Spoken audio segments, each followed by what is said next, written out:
ఈ మధ్య కాలంలో వచ్చిన జనతా కాక్రోచ్ పార్టీ అనేది దాని గురించి చర్చ జరగడం, ఇవాళ భారతదేశ రాజకీయాల గురించి మీ భావన ఏమిటి? అసలు ఆ పార్టీకి అంత స్ట్రెంగ్త్ ఉందా? కాక్రోచ్ జనతా పార్టీకి ఫస్ట్ ఆఫ్ ఆల్ ఒక ఐడియాలజీ లేదు. మీరు వారి అభిప్రాయం ఏకీభవిస్తారా? నా లాంటి యూత్ అయినా నా లాంటి జెన్జీకైనా ఒక మీమ్ లాగా కాక్రోచ్ జనతా పార్టీ వచ్చేసింది. భారత ప్రభుత్వం చేసిన ప్రజలకు ఉపయోగపడే కార్యక్రమాలు ఏమీ లేవు అని. పాకిస్తాన్ లేకపోతే బీజేపీకి పాలిటిక్స్ లేవు. ఈ జై శ్రీరామ్ ఏంటి అసలు అది? ముస్లింలు ఈ దేశంలో ఉన్నంత వరకు వాళ్ళ పార్టీ రూలింగ్లో ఉంటుంది. అంతర్జాతీయంగా నరేంద్ర మోదీ ఎక్కడికి వెళ్ళినా లక్షలాది మంది ప్రజలు జయ ధ్వనాలు పలుకుతున్నారు. ఇవి కనబడట్లేదా? దేశం మొత్తాన్ని కూడా కాషాయీకరించాలి, ఒక మొనార్క్ లాగా.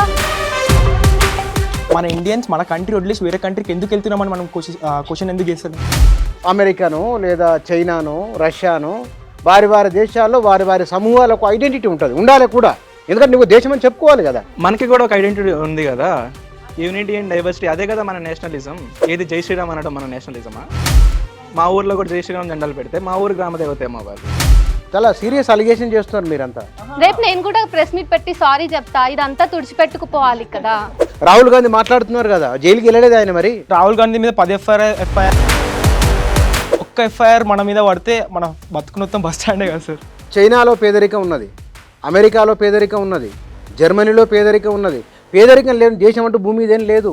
ఇండియా రిచ్చే, కానీ ఇండియాలో ప్రజలు రిచ్ కాదు. ఈ రిజర్వేషన్లు పోతేనే దేశం బాగుపడుతుంది చాలా మంది చాలా సందర్భం. మీరు కూడా ఎదురైంటే కదా, మీకు కూడా ఎంతమందికి వస్తున్నాయి సీట్లు అది తెలియదు. ఇది ఎట్లుందంటే మింగలేక మంగళవారం అన్నట్టు ఉంది. ఫస్ట్ క్యాస్ట్ తీసేయమని అంటా నేను. ఆ ప్రతిదాన్ని కులంతో ఎందుకు లింకప్ చేయాలి? Don't under estimate. అంతెందుకు మన సీఎం రేవంత్ రెడ్డి తొక్కేస్తా తంతా అని మాట్లాడతారు. ఇవాళ ఒక నిరసనగా ఒకటి వచ్చింది, ఏది సిజేపీ అని. ఇట్లా ఒక ట్రెండ్ అవుతుంది, ఒక మీమ్ అవుతుందని అనేది ఫాలో కొట్టారు. కానీ cockroach Janata party can never win elections, అది పక్కా. అది I completely not agree with that point. చేంజ్ని కోరుకునే వాళ్ళు ఉన్నారు, దాంట్లో అందరూ ఉంటారు. ఒక జోక్ కూడా అవ్వచ్చు కదా వాళ్ళకి, బొద్దింక పార్టీ అంటే ఇదేం పార్టీ అని మాట్లాడుకోవచ్చు. మీరే రాజకీయ నాయకులైతే ఇలా మాట్లాడితేనే వాళ్ళు అంత సీరియస్గా రెబల్ అయ్యి 20 మిలియన్ దాకా వచ్చారు. నమస్తే. భారతదేశ రాజకీయాలలో ఇప్పుడు జరుగుతున్న చర్చ కొత్త తరం, కొత్త ఆలోచన. ఈ కొత్త తరం, కొత్త ఆలోచన దీనికంటే కొన్ని సంవత్సరాలు వెనక్కి వెళితే భారతదేశానికి స్వతంత్ర ఉద్యమం జరుగుతున్నప్పుడు ఆనాడున్న యువతరానికి గాంధీ, నెహ్రూ ఒక ప్రేరణ. అదే సందర్భంలో భారత జాతీయవాదం అనుకున్నప్పుడు గోల్వాల్కర్, దామోదర్ వీర్ సావర్కర్, దీన్ దయాళ్ ఉపాధ్యాయ, వీళ్ళు ఒక ఆదర్శం, ఒక స్ఫూర్తివంతమైన వ్యక్తులు. అదే సందర్భంలో ఆ తరంలోని మరికొందరికి Karl Marx, Mao, Lenin, Stalin ఒక ఇన్స్పిరేషన్. ఇది 2010, 2020 వరకున్న వాతావరణం మన దేశంలో. ఎవరెవరి భావజాలం వారిది. ఇవాళ ఉన్న ఈ తరానికి స్ఫూర్తిదాయకమైన వ్యక్తులు ఎవరు అన్నప్పుడు స్థానికంగా ఉన్న సమస్యలు లేదా సమాజంలో వచ్చిన మార్పు, వీటికి పదబంధాలు కానీ వీటికి నిర్వచనాలు కానీ మనం గతంలో ఉన్న వాటిని వెతకాల్సిన పని లేదు, వెతికే అవకాశం లేదు. అది పోలడం కూడా లేదు, చూసేందుకు కూడా అవకాశం లేదు.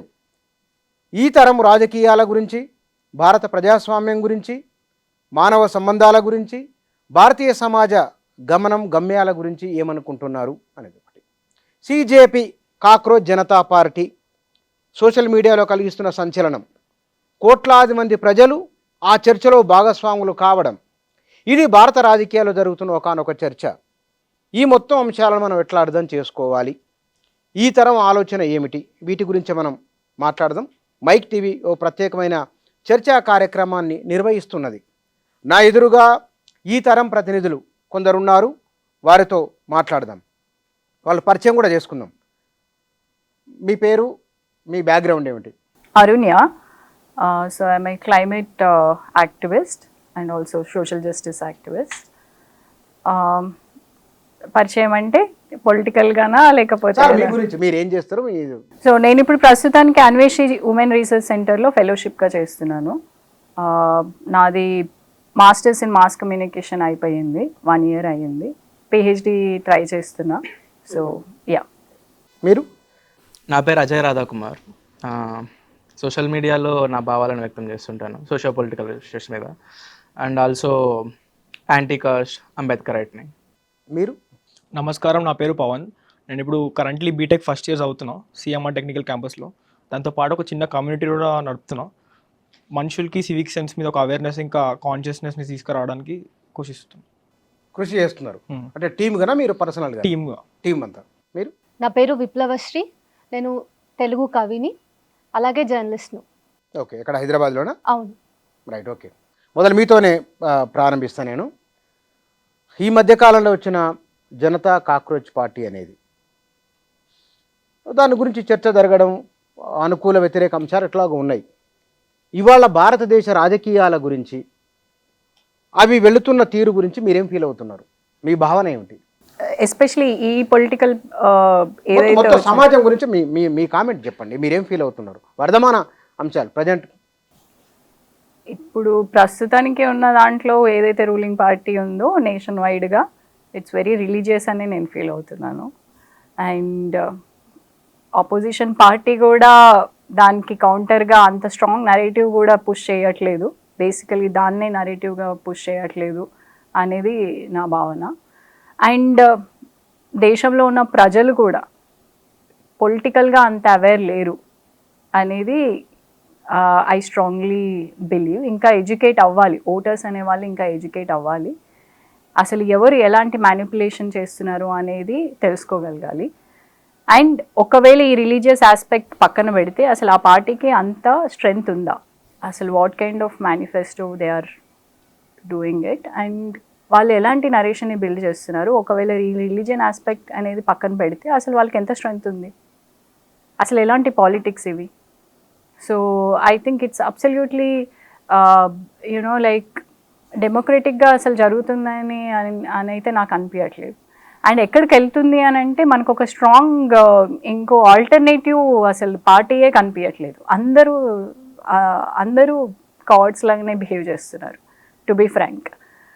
సో అసలు యువతకి ఓకే ఈ పార్టీ చాలా తెలివిగాను, చాలా డెమోక్రటిక్గాను, లేకపోతే చాలా దేశానికి ఏదో చేసేలాగానో చేస్తుందని ఏ యువత అనుకోవట్లేదు ఇప్పుడు.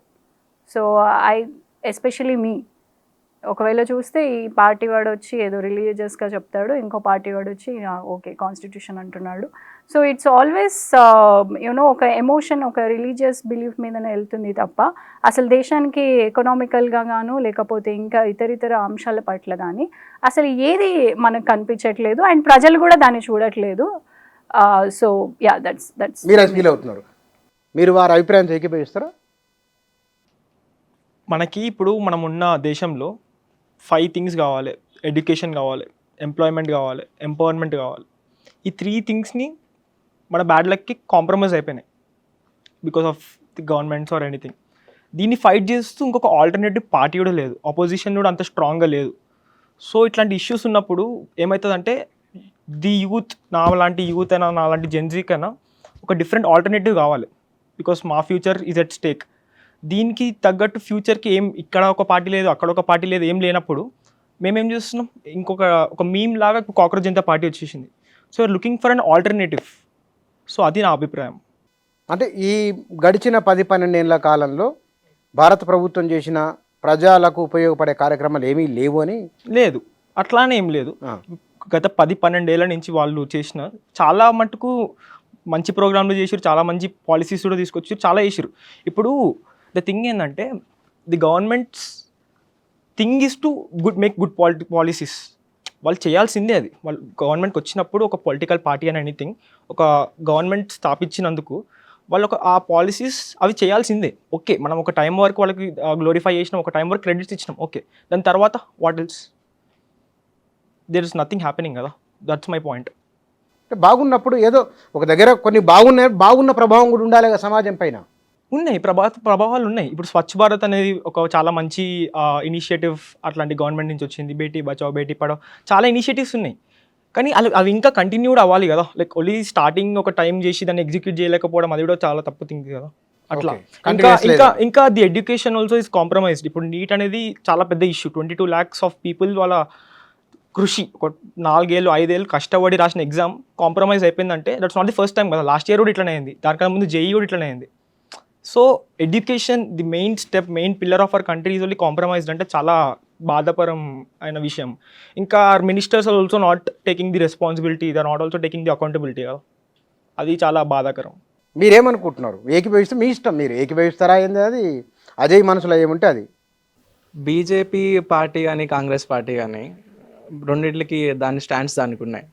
ఓకే, ఇప్పుడు బీజేపీ పార్టీ వస్తే ప్రో హిందూ పార్టీ అంటాం, కాంగ్రెస్ గురించి వస్తే కాన్స్టిట్యూషనల్ రైట్స్ అంటారు, లేకపోతే కొంతమంది పుష్ చేసే నెరేటివ్ వచ్చేసి యాంటీ హిందూ అంటారు, ముస్లిం సింపథైజర్స్ అంటారు. సో ఇక్కడ ఏమైందంటే కాక్రోచ్ జనతా పార్టీకి ఇంత రీచ్ రావడానికి, ఇంత ఫాలోవర్స్ రావడానికి మెయిన్ రీజన్ ఏంటంటే ఇప్పుడు బీజేపీని అపోజ్ చేస్తే యాంటీ నేషనల్స్ అంటున్నారు, ఓకే, కాంగ్రెస్కి సపోర్ట్ చేస్తే యాంటీ నేషనల్స్ అంటున్నారు, లేదు గవర్నమెంట్ని క్వశ్చన్ చేస్తే యాంటీ నేషనల్స్ అంటారు, పాకిస్తాన్కి వెళ్ళిపోంటారని మీరు అంటారు. ఓకే, ఇప్పుడు మన వాళ్ళు అది కాక కాక్రోచ్ జనతా పార్టీకి ఫస్ట్ ఆఫ్ ఆల్ ఒక ఐడియాలజీ లేదు, జస్ట్ పార్టీ ఉంది, వీళ్ళు జస్ట్ దాన్ని ఫాలో కొట్టచ్చు. ఎట్లా ఫాలో కొట్టచ్చు? యూత్ అంతా దానికి సపోర్ట్ చేస్తున్నారని చెప్పేసి కొట్టచ్చు. సో వీళ్ళకి అపోజ్ కూడా ఎవరు చేయరు, వీళ్ళని ఎవరు అబ్యూజ్ కూడా చేయరు. అరే నువ్వు దాన్ని ఎందుకు ఫాలో అవుతున్నావు, వాళ్ళు ఇట్లా చేసినారు, వాళ్ళు పాకిస్తాన్కి సపోర్ట్, వాళ్ళకి దీనికి సపోర్ట్ అని చెప్పడానికి కూడా బీజేపీకి ఉండదు, బీజేపీ సపోర్టర్స్కి ఉండదు. సో ఈ ఎవరైతే ఏ పొలిటికల్ బ్యాచ్ ఉందో ఆ బ్యాచ్కి ఏ ప్రాబ్లం ఉండదు కాక్రోచ్ జనతా పార్టీని సపోర్ట్ చేసినా ఫాలో కొట్టినా. అదే వీళ్ళు బీజేపీని యాంటీగా మాట్లాడారనుకో, వీళ్ళకి అబ్యూజ్ వస్తుంది, వీళ్ళకి హెడెడ్ వస్తుంది, వీళ్ళ స్టాండ్స్ని వీళ్ళు క్వశ్చన్ చేసుకోవాలి. ఎందుకంటే వీళ్ళు కూడా బీజేపీని సపోర్ట్ చేస్తున్నారు. ఎవరు?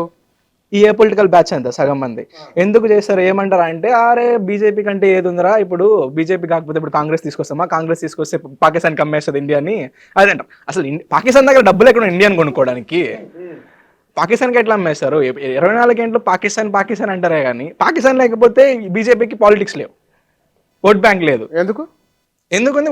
వాళ్ళు చెప్పేదంతా అదే కదా, అదేమంటే హిందూ ముస్లిం అంటే వాళ్ళకు ఎజెండా లేదని మీరు భావిస్తున్నారా? వాళ్ళకి ఎజెండా ఉంది, అదే కదా, అందుకనే కదా వాళ్ళు 14 సంవత్సరాల నుంచి రూలింగ్లో ఉన్నారు. వాళ్ళకి ముస్లింలు ఈ దేశంలో ఉన్నంత వరకు వాళ్ళ పార్టీ రూలింగ్లో ఉంటుంది. ఒకవేళ ముస్లింలు కానీ ఈ దేశంలో నుంచి వెళ్ళిపోయారు అనుకోండి, వాళ్ళు ఇంకేం మాట్లాడతారు? శ్రీరాముడు, హిందూ ముస్లిము, లేకపోతే పాకిస్తాను, టెర్రరిస్టులు, యాంటీ నేషనల్, ఈ 5 కాకుండా, ఈ 5 పేర్లు ఎత్తకుండా ఏ బీజేపీ నాయకుడైనా, ఏ బీజేపీ ఎమ్మెల్యే కానీ ఎంపీ కానీ ఎవరైనా సరే ఒక్కసారైనా స్పీచ్ని కంప్లీట్ చేశారా ఎక్కడైనా? కానీ అది మీరు బయటికి కనబడుతున్నది, ఈ దేశంలో అవినీతి తగ్గింది, రెట్టేపిజం తగ్గింది, ఈ దేశ ప్రతిష్ట పెరిగింది, అంతర్జాతీయంగా నరేంద్ర మోదీ ఎక్కడికి వెళ్ళినా లక్షలాది మంది ప్రజలు జయ ధ్వానాలు పలుకుతున్నారు. ఇవి కనబడట్లేదా? దేశ ప్రతిష్ట అంటే మెలడీ చాక్లెట్లు పంచడమా? దేశ ప్రతిష్ట అదెక్కడి నుంచి వచ్చింది? ఒక్క నిమిషం. మీరు మన మోడీ గారు వేరే దగ్గరికి వెళ్తే చాలా ఎక్కువ క్రౌడ్స్ వస్తున్నారు, వాళ్ళు చాలా ఎక్కువ ఇండియన్స్ గ్యాదర్ మీరు అవుతున్నారు. కూడా చూసారుగా వీడియోలో, నేనే కాదు, మీరు చూడలేదా ఆ వీడియోలో? మన ఇండియన్స్ వేరే కంట్రీలో గ్యాదర్ అవుతున్నారు అన్నారు కదా, మన ఇండియన్స్ మన కంట్రీ వదిలేసి వేరే కంట్రీకి ఎందుకు వెళ్తున్నామని మనం క్వశ్చన్ ఎందుకు చేస్తున్నాం? అంటే మోడీ వచ్చిన తర్వాత, మోడీ రాకముందు కూడా ఉంది కదా. అవును, మోడీ రాకముందుకు ఉంది. మన మోడీ వచ్చినాక ఎట్లాంటి స్టెప్స్ తీసుకున్నాడు? మన ఇండియన్స్ మన ఇండియా దగ్గరనే ఉండి, మనం అంటారు కదా స్వతంత్ర, we need to have our స్వదేశీ మూమెంట్ అని, అట్లా ఎందుకు ఇంకెక్కువ ప్రమోట్ చేయలేకపోతున్నాం? మన ఇండియన్స్ని మన ఇండియాలో ఉంచుకోకుండా బయటికి ఎందుకు పంపించగలుగుతున్నాం? అది కూడా చాలా క్వశ్చనింగ్ థింగ్ కదా, మనం దాన్ని క్వశ్చన్ చేయగలగాలి. అంటే ఏం చేయాలంటారు దీని మీద? ఎక్కడ అవకాశాలు ఉంటే ప్రపంచవ్యాప్తంగా అక్కడికి వెళ్ళిపోతున్నారు, అట్లనే భారతీయులు ఆ వెళ్తున్నారు. అవకాశాలని మన ఇండియాకి ఎందుకు తీసుకురాలేకపోతున్నాం? మన దగ్గర ఇన్నోవేషన్స్ ఏవి అని అడుగుతున్నారు. ఇక్కడ అవకాశాలు లేవని ఒప్పుకున్నట్టే కదా. ఇప్పుడు లైక్ నార్మల్గా ఎట్లాంటి ఎలక్షన్స్ వచ్చినా, ఎట్లాంటి party, what ever the party, BJP కావచ్చు, కాంగ్రెస్ కావచ్చు, ఆమ్ ఆద్మీ పార్టీ కావచ్చు, బీఆర్ఎస్, ఏదైనా పార్టీ అయినా అండి, వాళ్ళ ఎలక్షన్ మేనిఫెస్టోలో అయినా ఏదైనా లైక్ ఇప్పుడు డిఫరెంట్ ఏజ్ గ్రూప్ని టార్గెట్ చేస్తారు. వీళ్ళకి ఎంప్లాయ్మెంట్ ఇస్తా అంటారు, పెన్షన్లు ఇస్తా అంటారు, అవి ఇస్తా అంటారు. కానీ ఎడ్యుకేషన్ ఎట్లా రెవల్యూషనైజ్ చేద్దాం, వీళ్ళకి ఇంకొంచెం ఎంప్లాయ్మెంట్ ఎట్లా ఇద్దాం అని ఎక్కువ చూడరు. అట్లాంటి ఇంకెక్కువ స్కీమ్సే లేవు అసలు. ఇట్లాంటి జెన్జీ పీపుల్కి టార్గెట్ చేయడమైనా, ఈ 18 to 30 ఏజ్ గ్యాప్ ఉంటుంది కదా, they are the future of this country. వాళ్ళని మోల్డ్ చేద్దామని ఏ పార్టీ ట్రై చేయదు, ఎందుకంటే వాళ్ళ ఓట్ బ్యాంక్ అది కాదు కాబట్టి. మా వాళ్ళు చేస్తున్నారు కదా హిందూ ముస్లిం నేరేటివ్ పుష్ చేసి. That doesn't bring the development కదా, నేను అది అడుగుతున్నా. డెవలప్మెంట్ లేదు కాబట్టి ఇండియాని వదిలేసిపోతున్నారు అంతే. ఇప్పుడు ఇఫ్ ఎట్ ఆల్ పోతున్న వాళ్ళ దాంట్లో కూడా ఎవరు పోతున్నారు అనేది చాలా ఇంపార్టెంట్. ఇప్పుడు బేసిక్ class. వెళ్తున్న వాళ్ళు కూడా ఎవరు అనేది. Got it. ఎవరికి The అంత privileged people who are enough to spend, they are only leaving actually. I agree to your point. And మిగతా వాళ్ళు జాబ్లెస్ అవుతున్నారు. జాబ్లెస్ అని మళ్ళీ కామెంట్స్ చేస్తున్నారు. ఇక్కడ అంతే కదా. మీరేమంటారు అమ్మా? భారత రాజకీయ వ్యవస్థ గత 10 ఏళ్లుగా చాలా మార్పులు తీసుకుంది. అందులో రాజకీయాలు ఉండాల్సిన చోట నెరేటివ్స్ బిల్డ్ అవుతున్నాయి. రాజకీయ భాష కూడా మారిపోయింది. ఇప్పుడు రాజకీయాలు చేసే వాళ్ళే కాదు, వాళ్ళ అనుచరులు కూడా ఫస్ట్ వాళ్ళకి బూతులు వస్తే పొలిటీషియన్ అయిపోవచ్చు అనేటటువంటి ఒక నెరేటివ్ని యూత్ మైండ్లో వాళ్ళు పెనిట్రేట్ చేసిండ్రు ఆల్రెడీ. సో మీకు ఏం కావాలి, ఒక పొలిటీషియన్కి ఉండాల్సిన గుడ్ క్వాలిటీస్ ఏంటి అంటే ఒక రేప్ చేయడమో, లేకపోతే ఒక పెద్ద కుంభకోణంలో భాగస్వామ్యం అవ్వటమో, లేకపోతే వాళ్ళు పక్కా యాంటీ ఫెమినిస్ట్గా ఉండమో, యాంటీ రేషనలిస్ట్గా అసలు బ్రెయిన్ లేకుండా బ్రెయిన్లో బర్రెపేడ పెట్టుకుని ఉన్నారు అంటే you are eligible for the politics. అది నడుస్తోంది. ఇది మనం అంటున్న మాటనా కాదు, ప్రపంచ దేశాలు ఇస్తున్నటువంటి రిపోర్ట్స్. మీరు ఎడ్యుకేషన్ గురించి మాట్లాడారు. ఎడ్యుకేషన్ సిస్టంలో ఇండియాలో ఫౌండేషనే గట్టిగా లేదు అని చెప్పేసి ప్రపంచం మొత్తం ఈరోజు కోడే కూస్తోంది. ఆరోగ్యపరంగా చూసినా కానీ మన దగ్గర ముఖ్యమంత్రులు ఉంటారు, వాళ్ళు ఎటు వెళ్తున్నారు? ప్రైవేట్ హాస్పిటల్స్ని మొన్న ప్రధానమంత్రి వెళ్ళి ఓపెన్ చేశాడు కదా. సో ఇవంతా ఎట్లున్నాయంటే కేంద్రంలో ఉన్నటువంటి సర్కారు ఏ లోకల్ పార్టీ కూడా బలంగా పనిచేయకుండా చేస్తుంది. అన్ని లోకల్ పార్టీస్ని హస్తగతం చేసుకుంటే లోకల్ పార్టీస్ లేనప్పుడు లోకల్ వాయిస్ ఎవరు వినిపిస్తారు? సో జమిలీ ఎన్నికలు అదే కోవలకు వస్తాయి. ఏమంటారు అది నియోజకవర్గాల పునర్విభజన ఆ కోవలోకి వస్తుంది. ఇట్లా ఒకటేంటి దేశం మొత్తాన్ని కూడా కాషాయీకరించాలి, ఒక మొనార్క్ లాగా దేశాన్ని నేను హస్తగతం చేసుకుంటా అంటే ఇది ప్రజాస్వామ్యం ఉన్న దేశం అని మేము చదువుకున్నాం చిన్నప్పుడు. కానీ జాతీయ నేషనలిజం ఉండాలి కదా. నేషనలిజం అమెరికా ఉంది, ఆస్ట్రేలియా వాళ్ళు ఒక జాతీయ ఒక దేశం అని చెప్పుకుంటారు. ఇండియాలో డిస్కషన్ వచ్చినప్పుడల్లా మీ తరం కూడా ఇట్లా మాట్లాడడం ఏమిటి? అంటే జాతీయత అంటే ఏంటి? ఇక్కడ జాతీయతకు ఒక డెఫినేషన్ మారుస్తున్నారు కదా. జై శ్రీరామ్ అనకపోతే నేను జాతీయవాదిని కాదా? నాకు వేరే అభిప్రాయాలు ఉండొచ్చు, మతం నా వ్యక్తిగతం కావచ్చు. సో నేను జై శ్రీరామ్ అనకపోయినా, లేకపోతే భారత్ మాతాకి జై అనకపోయినా అది నేను యాంటీ నేషనల్ అయిపోను కదా. భారత మాతకి జై అంటే నష్టమే ఉంది అంటాను. ఎందుకన్నాను అంటాను. అనకపోతే నష్టం ఏముంది? ఇప్పుడు అంటే నువ్వు ఉదాహరణకు అమెరికాను లేదా చైనాను రష్యాను వారి వారి దేశాల్లో వారి వారి సమూహాలకు ఐడెంటిటీ ఉంటుంది, ఉండాలి కూడా. ఎందుకంటే నువ్వు దేశం అని చెప్పుకోవాలి కదా. మనకి కూడా ఒక ఐడెంటిటీ ఉంది కదా, unity diversity. Unity and diversity అదే కదా మన నేషనలిజం. ఏది జై శ్రీరామ్ అనడం మన నేషనలిజమా? మిగతా 30 కోట్ల దేవతలు దేవుళ్ళు వాళ్ళందరూ ఏంటి మరి? మా ఊరు గ్రామదేవత ఏమవ్వాలి? మా ఊర్లో కూడా జై శ్రీరామ్ జెండాలు పెడితే మా ఊరు గ్రామదేవత ఏమవ్వాలి? మేము కూడా హిందువులమే, ద్రవిడియన్ హిందువులం మేము. మాకు మా గ్రామదేవత ఉంది. ద్రవిడియన్ హిందువులు అంటే మాకు మా దేవుళ్ళు ఉన్నారు, మాకున్న కుల దేవతలు ఉన్నారు, ఊరి దేవతలు ఉన్నారు, గ్రామ దేవతలు ఉన్నారు. పోతురాజు, పోలేరమ్మ, మరియమ్మన్ అంటే మనం చూసేదాన్ని వ్యూ అనేది ఎందుకు వైడర్లో ఉండట్లేదు, ఎందుకు కుంచుకొని పోతుంది అనేది మేము వైడ్లోనే చూస్తున్నాం. మాకు అందరూ కావాలని చెప్పేసి బీజేపీనే జై శ్రీరామ్ ఒకటే కావాలి, రాముడే మా దేవుడు, ఆయనే మాకు పూర్తి విశ్వగురు అని చెప్పేసి మోడీని కూడా విశ్వగురు చేసినారు లాస్ట్కి. వైడ్ గా ఉండడం అంటే ఏంటి అసలు? మైనర్ థింగ్స్ ని ఏదైతే అసలైన అస్తిత్వం ఉందో దాన్ని ఇగ్నోర్ చేసుకుంటూ పోవడం వైడర్ పర్స్పెక్టివా అనేది నేను అడగదలుచుకున్నా. మరి ఇప్పుడు జమిలీ ఎన్నికలు కానీ లేకపోతే జాతీయత, మీరు అంటున్న జాతీయత వాళ్ళు ఏమంటున్నారంటే ఒకే భాష, ఒకే రకమైన చదువు, లేకపోతే ఒకే దేవుడు, ఒకే ఎన్నికలు, ఇవన్నీ కూడా జాతీయతలో యూనిటీ ఇన్ డైవర్సిటీ అనే మూల సూత్రాన్ని ఎట్లా ఇవన్నీ కూడా ముందుకు తీసుకెళ్ళగలుగుతాయి? దేశానికి ఉన్నటువంటి ఐడెంటిటీయే అది కదా. మూలవాసుల హక్కులన్నీ పోతున్నాయి. మూలవాసులు ఇక్కడ కనీస అవసరాలు తీరకుండా చచ్చిపోతుంటే ఎవరు మూలవాసులు? అది ఆ ప్రశ్న భారతదేశ ప్రభుత్వానికి రావాల్సి ఉండే, మనకొస్తోంది. సరే మూలవాసులు ఎవరు? ఇక్కడ అసలైన తమకంటూ ఒక అస్తిత్వం ఉండి, ఒక భాష ఉండి, ఒక జీవన వైవిధ్యం ఉండి, వాళ్ళకి కొన్ని అంటే ఈ దేశం పట్ల అసలైన ప్రేమ ఉన్న వాళ్ళే మూలవాసులు.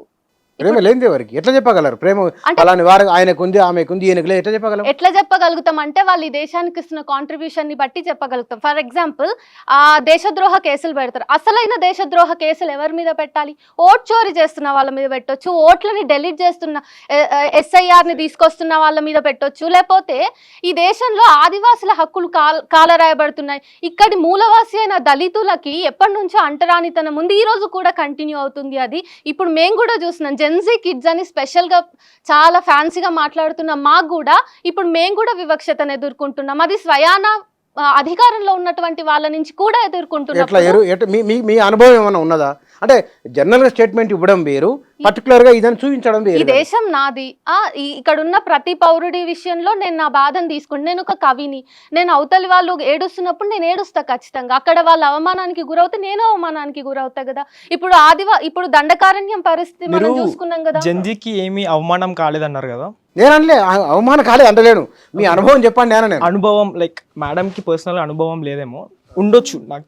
కానీ నేనేమంటాను అంటే, ఇప్పుడు కాక్రోచ్ జనతా పార్టీ స్టార్ట్ అవ్వడానికైనా, ఈ డిస్కషన్ స్టార్ట్ అవ్వడానికి మెయిన్ థింగ్ ఏంది? ఇప్పుడు ఏదైనా పొలిటికల్ పార్టీ అయినా, అమిత్ షా అయినా, మోడీ ఎవరైనా అన్నా ఇంత అవ్వడం రేజ్ ఉండదు. మన chief justice of India, the person who is the image of justice of India, మన యూత్ని who are asking right questions or RTIs, వాళ్ళని కాక్రోచెస్తోని డిస్క్రైబ్ చేస్తే అది చాలా మరొక మాట అన్నారు, అది రాంగ్ వేలో కన్వే అయింది, అది ఉద్దేశం అది కాదు. నేనేమంటా అంటే, నీకు ఒక అధికారం ఉంది, ఒక పర్టికులర్ ఒక డిగ్నిటీ ప్లేస్ లో కూర్చున్నావు, నువ్వు అంత లూజ్ టంగ్ తోటి ఫస్ట్ ఒక స్టేట్మెంట్ చాలా లూజ్ గా మీరు అంత కాక్రోచెస్ అని చెప్పి, తర్వాత నువ్వు దాన్ని ఎంత నేను అలా అనలే ఇలా అనలే ఏదన్నా అదన్నా అని అంటే, అసలు what kind of language you are using? It is very very important. ఇంతకు ముందు అంటే మీడియా అంటే ఏంటి, ఎవరు చూసేవాళ్ళు యాక్చువల్గా న్యూస్ని? కొంత ఓల్డ్ ఏజ్లో ఉన్న వాళ్ళు వీళ్ళు చూసేవాళ్ళు. ఇప్పుడు మీడియా ఏంటి, మన చేతుల్లో ఉంది, ఇన్ఫర్మేషన్ ఇట్లా టక్కన వస్తుంది. అంటే నువ్వు అధికారంలో ఉన్నవాడివి, నువ్వు ఎలాంటి పదజాలం యూజ్ చేస్తావు అనేది చాలా చాలా ఇంపార్టెంట్. యూత్ దాన్ని ఎట్లా తీసుకుంటుంది? నువ్వు అక్కడ కూర్చొని కాక్రోచెస్ అని అన్నావు, అప్పుడు ఏంటి యూత్ రియాక్ట్ అవ్వదా? అంటే అనుకుంటారు ఫైల్ చేసినా, మేము గవర్నమెంట్ ని క్వశ్చన్ చేసినా, క్రిటిసైజ్ చేసినా, అది మా హక్కు. CGIకి నీకేం అవసరం? నువ్వు ఇండిపెండెంట్ బాడీ కదా, నువ్వేం బీజేపీ కలిసిపోయినావా లేకపోతే గవర్నమెంట్ తో కలిసిపోయినావా? నీకేం అవసరం? మేము మా ఇష్టం, మేము RTI ఫైల్ చేసుకుంటాం, మాకు హక్కు ఉంది. అక్కడ చెప్పాలి కదా. అదే కదా ఆయన మొత్తం SLPలు దాఖలు చేసుకుంటూ వెళ్ళిపోతే, మన హక్కుల గురించి, మన RTIల గురించి మాట్లాడినప్పుడు కోర్ట్ టైం వేస్ట్ అవుతుంది. లక్షలాది కేసులు రేపుల మీద ఉన్నప్పుడైనా, ప్రాపర్టీస్ మీద ఉన్నప్పుడైనా, మనుషులు సావడం మీద ఉన్నప్పుడైనా, మర్డర్లు ఉన్నప్పుడు అప్పుడు ఎందుకో మాట్లాడతలేరు? మళ్ళీ టైం వేస్ట్ ఆఫ్ కోర్ట్ అదే డిలే అవుతుంది. అన్నో ఏళ్ళ నుంచి జస్టిస్ డిలే అవుతుంది కదా, దాని గురించి ఎందుకు మాట్లాడడం లేదు? ఇప్పుడు ప్రభుత్వానికి సంబంధించినటువంటి విషయాల్లో, విధానపరమైనటువంటి అంశాల్లో కానీ, ప్రజలకు ఉన్నటువంటి కనీస ప్రశ్నలన్నింటినీ RTIలో భాగంగా చేస్తారు కదా. ఒక న్యాయమూర్తిగా ప్రజల హక్కులని రక్షించాల్సిన అత్యున్నతమైన న్యాయమూర్తి మళ్ళీ వివరణ ఇచ్చింది, మీరు ఫాలో ఇవ్వడం వేరే సార్. ఇప్పుడు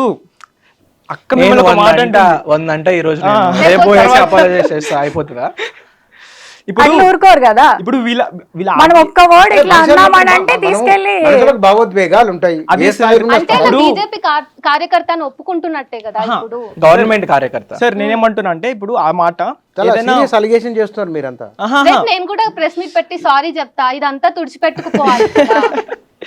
సార్ నేనేమంటున్నా అంటే, ఇప్పుడు ఇదే మాట ఏదైనా పొలిటికల్ లీడర్ అయినా, హోమ్ మినిస్టర్ అని, ప్రైమ్ మినిస్టర్ అని అనుకో, ఇంత రేజ్ బెట్ కాదు సార్ మన యూత్ ఆఫ్ ది కంట్రీ. ఈ మాట చీఫ్ జస్టిస్ ఆఫ్ ఇండియా నుంచి వచ్చింది sir. He's the brand ambassador of justice of India. ఆయన నోటి నుంచి ఇట్లాంటి మాట రావడం చాలా బాధాకరం సార్. ఇది వన్ థింగ్. ఇంకోటి, ఇప్పుడు RTIs అడగడమైనా, హక్కులైనా ఇవన్నీ అన్నారు కదా, this is also part of nationalism sir. They care about the country, they care about the society. అందుకనే they are taking the time to ask the questions. చాలా డెమోక్రటిక్ గా follow అయ్యారు. రోడ్ల మీదకి వచ్చి ప్రొటెస్ట్ చేసి అట్లా కాదు, పబ్లిక్ ప్రాపర్టీని డామేజ్ చేయలేదు, ఏం చేయలేదు. చాలా డెమోక్రటిక్ గా మీరు దాన్నే వెరీ ఫండమెంటల్ రైట్ డెమోక్రటిక్ గా ఫాలో అవుతున్న వాళ్ళనే మీరు ఇట్లా క్రిటిసైజ్ చేస్తే ఇంకా వాళ్ళు ఏంటి? కానీ చాలా మందికి అభిప్రాయం ఉన్నది, ఈ తరం ఉన్న పిల్లలకు సీరియస్నెస్ లేదు, ఏం అర్థం చేసుకోవట్లేదు, సమస్యలు అర్థం కావట్లేదు అని ఇలా మాట్లాడితేనే వాళ్ళు అంత సీరియస్ గా రెబల్ అయ్యి 20 మిలియన్ దాకా వచ్చారు. ఓకే, ఇంకో విషయం ఏంటంటే ఇక్కడ వీళ్ళని మీ ఇప్పుడు ఇదంతా మాట్లాడుకుంటున్నప్పుడు నాకు ఒక పాయింట్ అనిపించింది. The beauty of this youth also, నువ్వు కాక్రోచ్ అన్నావు, సరే నేను కాక్రోచ్నే ఒప్పుకుంటా, గ్లోరిఫై చేస్తున్నారు కాక్రోచ్ అని. యూనో ఆ విమర్శను తీసుకొని వాళ్ళ స్టైల్లో వాళ్ళు రెబల్ అయ్యారు. అంటే ఇది అట్లా అని నువ్వు ఎట్లా అంటావు రాని కోర్టుకెళ్ళి కోర్టు పగలగొట్టలేదు కోర్టు కదా, వాళ్ళ సర్కాసంతో వాళ్ళ sarcasm తోటి వాళ్ళు నేర్పిస్తున్నారు ఇదో రకమైన నిరసన అనుకోండి. అంతే. It's also a form of resistance అనుకో. మీ ఇప్పుడు గారిందాక ఒక మాట అన్నారు, ప్రజల్లో మార్పు రావాలి అని. తమిళనాడు ఎన్నికల్లో అక్కడ మార్పు కోసమే జరిగింది, ప్రజలు ఆలోచన చేసినట్లే కదా. ప్రజలు ఆలోచన చేశారో లేదా నాకు ఎట్లా తెలుస్తుంది? ఆ ప్రజలకు తెలియాలి ఆలోచన చేశారా లేదా అని. గెలుపు గవర్నమెంట్ మారిపోయింది కదా. మార్పు తెచ్చుకున్నారు కానీ ఆలోచన చేశారా లేదా అని చెప్పేసి ఆయన విజయ్ గారు నెక్స్ట్ 5 ఏళ్ళ రూలింగ్ చేసినాక తెలుస్తుంది ఆలోచన చేశారా లేదా అని. అంటే ఇప్పుడు ఉన్న పిల్లలు చాలా మటుకు అంటే 25-30 ఏండ్ల లోపు ఉన్న వాళ్ళు సోషల్ మీడియాలో వచ్చే ఒక భావోద్వేగపూరితమైన ఎమోషనల్ కంటెంట్కు వాళ్ళు కనెక్ట్ అవుతున్నారు తప్ప ఒక సీరియస్నెస్ యాక్టివిజంలోకి కార్యాచరణలోకి రావడం లేదని ఒక భావన ఉన్నది. యాక్టివిజం అంటే జస్ట్ యాక్టివిజం కాదు సార్. ఇండియాలో యాక్టివిజంకి డబ్బులు అవసరం. ఫస్ట్ ఆఫ్ ఆల్ ఇండియాలో యూత్ దగ్గర డబ్బులు ఎక్కడ ఉన్నాయి? జాబులు లేవు. మీరు జాబులు క్రియేట్ చేయట్లేదు. గవర్నమెంట్ని అంటున్నా, జాబులు క్రియేట్ చేయట్లేదు. కనీసం మాట్లాడడానికి మాకు నోరు లేదు. ప్రెస్ ఫ్రీడమ్ చూస్తే ఎక్కడో మూలబడి ఉంది. 157 ప్రెస్ ఫ్రీడమ్ లేదు, కనీసం మాట్లాడలేము. నేను ఇప్పుడు పోయేసి ఇంగ్లీష్లో మోడీని ఏదన్నా డైరెక్ట్గా క్వశ్చన్ చేశానంటే నా అకౌంట్ రేపు ఎగిరిపోతుంది. సంవత్సరం నుంచి నేను కూర్చొని 80K తీసుకొని వచ్చి 80K ఫాలోవర్స్ని అక్కడ పెట్టి అన్ని చేస్తున్నది వాడిని. రేపు పోయి నేను ఏమైనా మాట్లాడితే నా అకౌంట్ ఎగిరిపోవచ్చు. ఇదా నాకున్న డెమోక్రటిక్ ఫ్రీడమ్ ఇండియాలో. ఇప్పుడు వాళ్ళు మాట్లాడగలుగుతున్నావుగా. మాట్లాడుతున్నా కానీ నేను మాట్లాడాల్సింది మాట్లాడితే నేను జైల్లో అన్నా ఉంటా, నా అకౌంట్ అని ఎగిరిపోతుంది. అదేమిటి మాట్లాడాల్సింది ఏమిటి, మాట్లాడకూడదు ఏమిటి? అది మాట్లాడితే నేను జైల్లో ఉంటారు రేపు. అందుకని ఇప్పుడు నిజాలు చెప్పడం ప్రభుత్వానికి వ్యతిరేకత, నిజాలు చెప్పడం అనేది యాంటీ నేషనల్ అయిపోయింది కదా. నిజం అంటే ఇప్పుడు ప్రాబ్లం ఎక్కడ వచ్చిందంటే రాహుల్ గాంధీ మాట్లాడుతున్నారు కదా, జైలుకి వెళ్ళలేదు ఆయన. మరి సరిపోతుందా ఆయన సార్? రాహుల్ గాంధీ బ్యాక్గ్రౌండ్ ఎక్కడ? ఒక ఉస్మానియా యూనివర్సిటీలో చదువుతున్న ఈయన బ్యాక్గ్రౌండ్ ఎక్కడ సార్? ఇప్పుడు రాహుల్ గాంధీ మీద 10 ఎఫ్ఐఆర్లు అయినా 100 ఎఫ్ఐఆర్లు అయినా ఆయన తట్టుకోగలుగుతాడు. ఒక్క ఎఫ్ఐఆర్ మన మీద పడితే మన బతుకు మొత్తం బస్ స్టాండే కదా సార్. ఈ can't compare sir. Is the leader of opposition sir. మన మొత్తానికి మనకు ఒక అపోజిషన్ ఆఫ్ ది లైక్ మొత్తం he should be the people's voice. ఆయన తను మాట్లాడాల్సిందే, మాట్లాడుతున్నాడు కదా. తన responsibility itself is to మాట్లాడడం, అపోజ్ చేయడం. కానీ మీరు నలుగురే ఈ ఆలోచనతో ఉన్నారా, లేకపోతే నిజంగానే ఇప్పుడున్న ఈ జనరేషన్ మొత్తం ఇదే ఆలోచనతో ఉన్నారా సమాజం పట్ల? 2 కోట్ల మంది అయితే ఇదే ఆలోచనతో ఉన్నారు సార్. 2 కోట్ల మంది లేరు, వాళ్ళు జస్ట్ ఫాలో అవుతున్నారు ఆ పేజ్ని అంతే. ఫస్ట్ ఆఫ్ ఆల్ ఆ మూవ్మెంట్ని ఎవరు స్టార్ట్ చేశారనే దాని మీద కూడా డిపెండ్ అయి ఉంటారు. ఎవరు? నేను అదే ఇప్పుడు పేరు వచ్చింది కదా. ఇండియాలో ఇన్ని సంవత్సరాలుగా నేను బీజేపీ గురించి మాట్లాడలేదు, 2014 ముందు నుంచి కూడా కాంగ్రెస్ గవర్నమెంట్ కానీ బీజేపీ గవర్నమెంట్ కానీ ఏ గవర్నమెంట్ అయినా పొలిటీషియన్లు జనాలని సివిలియన్స్ని చాలా మాటలు అనున్నారు. దీనికంటే నీచమైన మాటలు మాట్లాడున్నారు. అప్పుడు లేవని వాయిస్. ఇన్ని కష్టాలు వచ్చిన ఆదివాసీల హక్కులు పోతున్నప్పుడు, దళితుల హక్కులు పోతున్నప్పుడు, ఈ పిఎం కేర్ ఫండ్స్ క్వశ్చన్స్ వచ్చినప్పుడు, ఇంకా వేరే ప్రాబ్లమ్స్ వచ్చినప్పుడు ఎక్కడో పోయింది ఈ జనరేషన్, ఈ జంజీ అంతా ఎందుకు మాట్లాడలేదు? ఎందుకంటే అప్పుడు మాట్లాడితే వీళ్ళకున్న ప్రివిలేజ్ ఏదైతే ఉందో దాన్ని కూడా క్వశ్చన్ అవుతుంది, అది కూడా క్వశ్చన్ అవుతుంది. వాళ్ళని క్వశ్చన్ చేసుకోలేరు కదా. ఇప్పుడు ఒక మీమ్ వచ్చింది, ఒక ట్రెండ్ వచ్చింది, ఇది సెటరికల్ మీమ్ పేజ్, దీన్ని ఫాలో అయిపోతారు. ఫాలో అయిపోయేసి నేను ఇప్పుడు రెవల్యూషన్ పార్టిసిపేషన్. ఏది రెవల్యూషన్? అక్కడ రెవల్యూషన్ లేదు. సరే ఇప్పుడు నేను దాన్ని కంప్లీట్గా క్యాన్సిల్ చేయట్లేదు సిజేపీ పార్టీని. సిజేపీ పార్టీ ఉంది కానీ నువ్వు దాన్ని సపోర్ట్ చేయకు. నేను రీసెంట్గా చూస్తున్నా అందరూ వచ్చేసి ప్రౌడ్ సిజేపీ, ప్రౌడ్ కాక్రోచ్ అంటున్నారు. నువ్వు ఎందుకు సీజేపీ పార్టీకి ప్రౌడ్ అవుతావు? నువ్వు అసలు ఏం చేసినావు సీజేపీ పార్టీలో?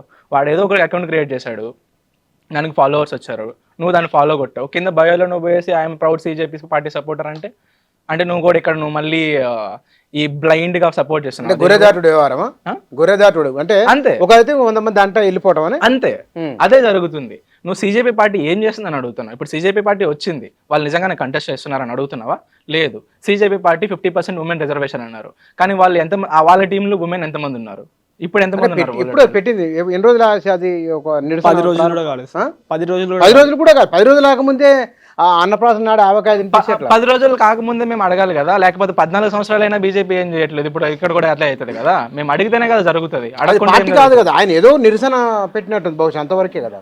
ఆయన పెట్టిని పెట్టకపోని మాకు ఒక మొత్తం 22 కోట్ల మంది ఎంతమంది ఎక్స్పెక్టేషన్స్ పెట్టుకొని ఫాలో అయ్యారు కదా, ఆ ఎక్స్పెక్టేషన్స్ పెట్టుకున్న వాళ్ళు జస్ట్ బ్లైండ్ సపోర్ట్ కాదు, వాళ్ళని క్వశ్చన్ చేయాలి, వాళ్ళనే కాదు గవర్నమెంట్ క్వశ్చన్ Skeptical చేయాలి. ఉండాలి నువ్వు జస్ట్ దాన్ని ఫాలో అయిపోయేసి నేను రెవల్యూషన్ లో మూవ్ అవుతానంటే అవ్వదు.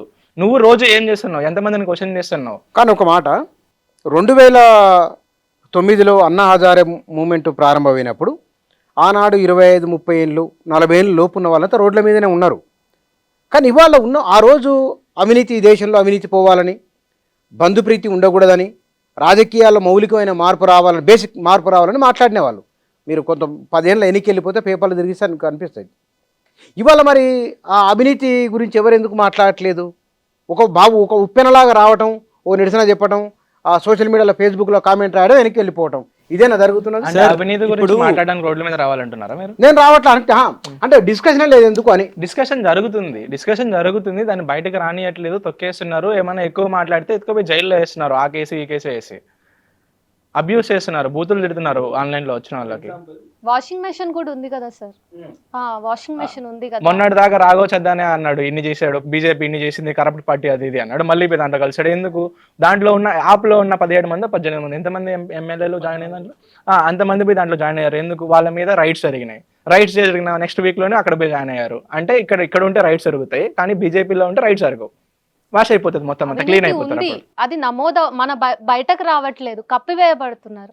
సో ఒక నిజం బయటకు వచ్చే ముందే సమాధి చేయబడే అంత దారుణమైన స్థితిలో దేశం ఉంది అని అయితే ఒప్పుకోవాలి కదా ఇప్పుడు. సార్ ఇంకొక థింగ్ సార్, ఇప్పుడు ఒక ప్రాబ్లం సార్, రీసెంట్గా అయినా నీట్ పేపర్ లీకే అనుకుందాం, చాలా పెద్ద ప్రాబ్లం సార్ అది. ఇదే ప్రాబ్లం వేరే ఏ కంట్రీలో అయినా మొత్తం కంట్రీ అంతా రెసిస్టెన్స్ ఉంటుంది. యూత్ అందరూ ఆన్లైన్లో వేయగలిగిన వాళ్ళు చేసినంత, కానీ ప్రధానమైన అపోజిషన్ ఏది ఉందో వాళ్ళు చేయాల్సినంత అపోజిషన్ ఎందుకో వేయలేదు. మరి వాళ్ళు అంత అపోజ్ చేయలేకపోయారు sir. They should question the resigning of the minister who is responsible for this, or they should ask for something కదా. They are also not being the face of it.